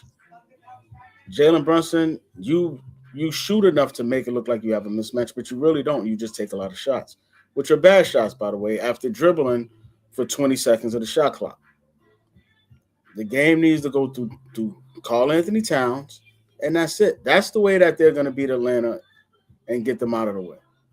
Honestly, that's their way to success, because now when you got Karl-Anthony Towns fed and playing aggressively, then you got OG on the wing, you got Mikal Bridges on the wing, you got Deuce McBride on the wing. These guys can shoot the basketball. Well, Bridges whenever he get out of his head. So it makes the game easier. When it's just Jalen Brunson just coming down shooting, a point guard just coming down shooting, you got everybody out of place. No one knows what you're doing. You're too herky-jerky. So pause. That phrase is kind of... No, I agree not. Like, no one knows what you're doing. So when you go to the basket, they don't know whether to cut, right, to help you, or stay where they are and not bring defenders to you. So it sets a big freeze for the Knicks on the offensive end. Now on the defensive end, forget it. He can't guard nobody. So that's the difference. They went through Cat, let Cat be the anchor, and it was a commanding victory, the way it's supposed to have been looking the whole series. It should have been 4-0, in my estimation. Yeah, it should have been. They should have been sitting at home waiting for the Boston Celtics. Mm-hmm. Already. Exactly. Already chilling. But no, that's not what we got. They only lost 2 games by one or 2 points. Right. I think a total of 4 points in 2 games. Mm-hmm. Which means that it's a twitch here and there's a twitch here that they needed. And honestly, they figured it out with Towns. So it was. And they that's what it should have been. Should have been that for the past couple of seasons. Yeah. Honestly, it should have been that when they had Julius Randle. But everybody's so hyped on Jalen Brunson, and no shots at him. I think he's a good point guard, good basketball player. He works hard, he plays hard, he's tough, but he dribbles too much and he takes a lot of bad shots, turns the ball over a lot. That's not how you win, especially with what they brought in. The players that they brought in so the basketball can move. And it's not moving, it's stuck. When they brought in your actual teammates, the move of DiVincenzo really bothered me, even though I don't like him due to me being a Michigan fan. But I liked him. What happened to him last night was a tragedy, obviously, having an Achilles in the playoffs, especially. It's rough. But if you're going to bring the Villanova squad together, keep the Villanova squad together. Yeah, that was stupid. Vincenzo was a huge part of that team. Not only in college, but more than that. He was a lot of the heart of that team. Him and Josh Hart was the heart and soul of that team. Yes, you don't move him from Mikal Bridges. I'm sorry. Maybe, and No, I like him. He was in the Karl player. Anthony Towns deal. Anobi should have been the one left out if you're going to bring the squad back. No, you can't do that. I'm just saying though, like if you're going to, Because he's better than all of them. He is, but if you're doing what I think they were doing, then he's the odd man out. You feel what I'm saying? Right. You can work him in, obviously, as they did, but they got rid of somebody. Mm-hmm. So, I mean, getting rid of Hartenstein was crazy. No, they didn't pay Hartenstein. That was the thing. They couldn't afford. They couldn't afford to pay him. But OKC paid him. At the end of the day, he's off your team, which was a huge help. Yeah. Which was a huge help. And Mitchell Robinson has been unhealthy most of his career. Mm-hmm. So I have to weigh that. You know what I'm saying? I have to weigh those type of things and what I'm trying to bring to the table. If you talk about Mikal Bridges, Hartenstein, Josh Hart, DiVincenzo, and Brunson, they all from Villanova, they all played together. Bringing them all back together, just keep them all together. Yeah, that would have definitely helped because the shooting is the shooting of DiVincenzo is kind of what's missed because they don't have many players on that team who can spot shoot. Like OG he does it, but that's not really who he is because when he catches it, if you ever notice, he doesn't just lift off. He got to catch it, jab, up fake, then he lets it go. All right, Mikal Bridges can't do it. Deuce can't do it. Deuce got to shoot it off the bounce. So DiVincenzo was the only one they had that just catch and shoot it, let it go. Well, my man, I call him, give me a bacon, egg, and cheese. Landry Shamet. Oh, God. He looked like one of the Akis in the corner store. Yeah. Like, yo, give me a bacon, egg, and cheese on a roll. Like, he could do it. But they're not playing him. And Mike Brown is doing a horrible job, man. Even though they won last night, he figured some things out. But you're supposed to be at Atlanta. He's not getting it done. If he doesn't get to the championship, should he be held to the same standards as Tom Thibodeau? Should he be fired after one season? I don't think they would. I would say it depends on how far they go. If they don't make it out the second round, if they don't make it to the finals, I think it would be time. Like, listen, man, we're gonna cut our losses before we even get there, man. Let's go ahead and just move on because this ain't gonna work. It's not gonna work.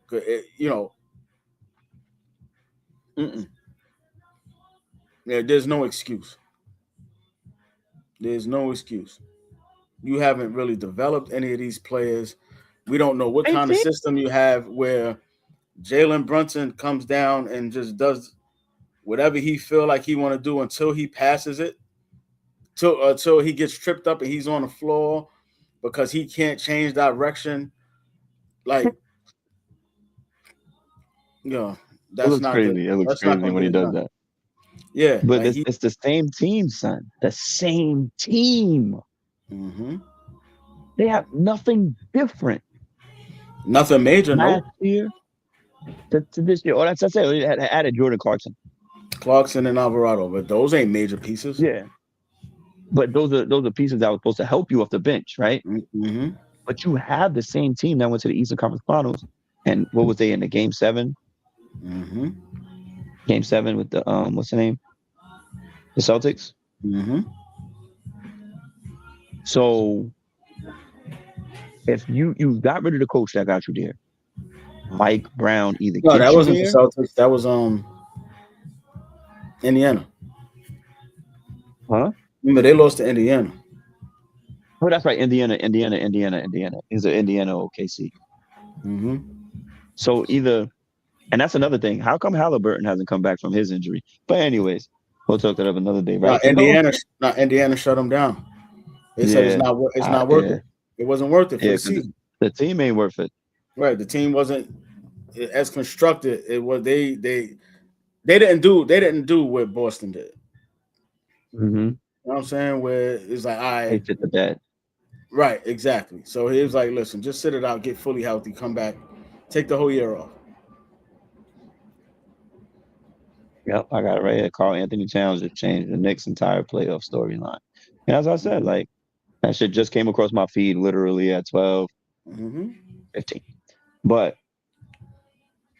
I have to. Mike Brown has to go. If he does not get them to the finals, because that's what he was brought there for, because he has finals experience as a coach in some setting, even though it was a assistant coach. He has experience. They brought him there for that, to be more of a player coach and get the players to react and play, because he don't gotta run them into the ground and all of this stuff that we shit on Tom Thibodeau for. But yet, everywhere he's been, he's made those teams better. From the Minnesota Timberwolves with Karl Anthony Towns, Jimmy Butler, from the Knicks and the Bulls. Has he never not made the playoffs? No.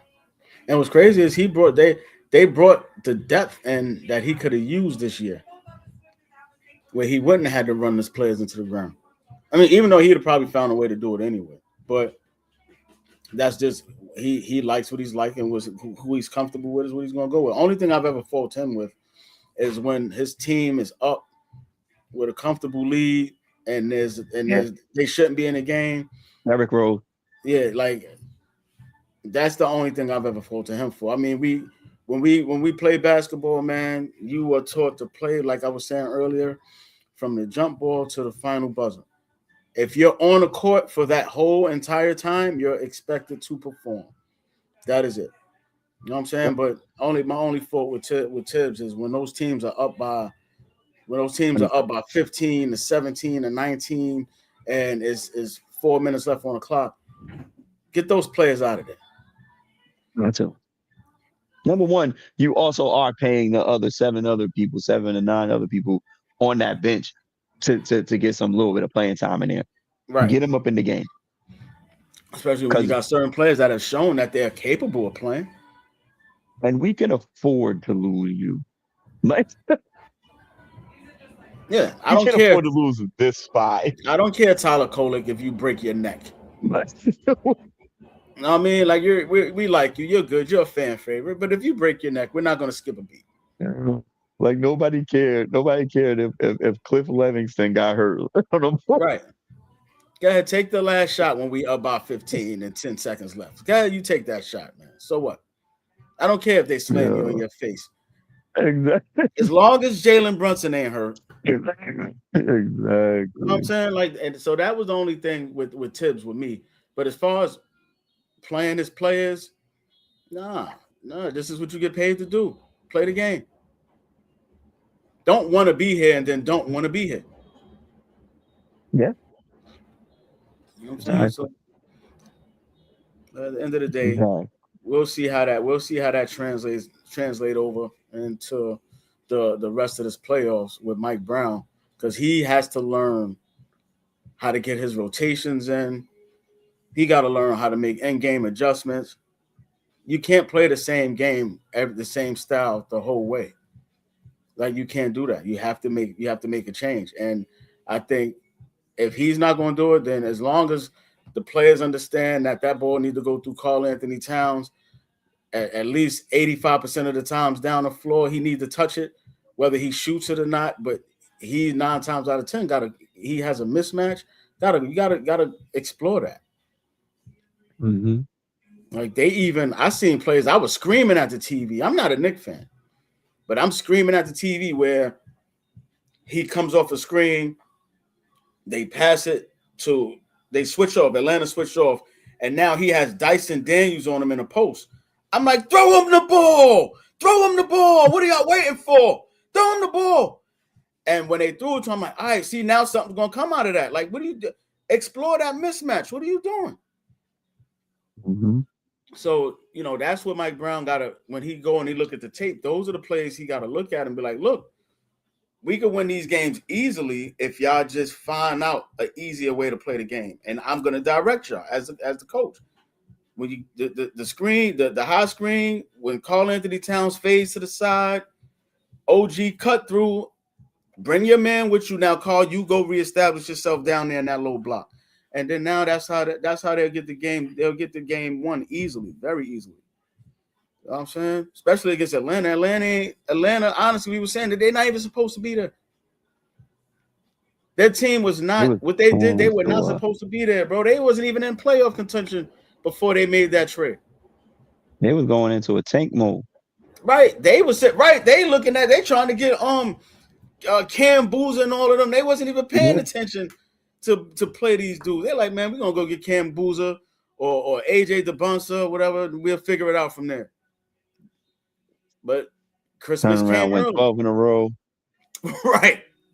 Like, huh? Who are these guys? Like, next thing you know, here we are, and they battling with the New York Knicks. Just got out of the Eastern Conference Finals, and here we go, tied up 2-2, and now we got a series for real. So it's best out of 3, and we'll see what happens. But bro, let me get ready to get up out of here, man. Yes, sir. 1 o'clock game start. Yeah, take care of some stuff before the game start. If anything, you know, we'll discuss later. People, appreciate whoever came on today. You know, always like, subscribe, and share. Let people know we here. Y'all can chime in, whatever you want to do. All right, bro. Yes, sir. Yes, sir. Till next time.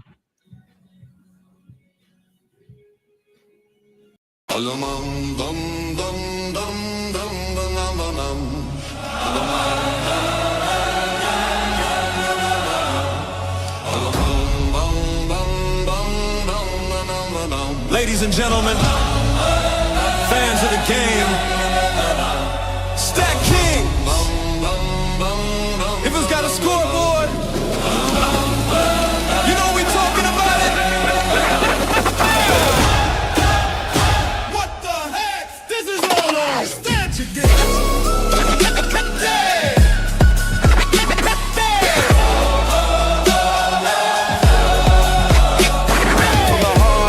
To the gridiron, fast breaks to the end zone, walk off knockouts, buzzer beaters, yo, we breaking it all down.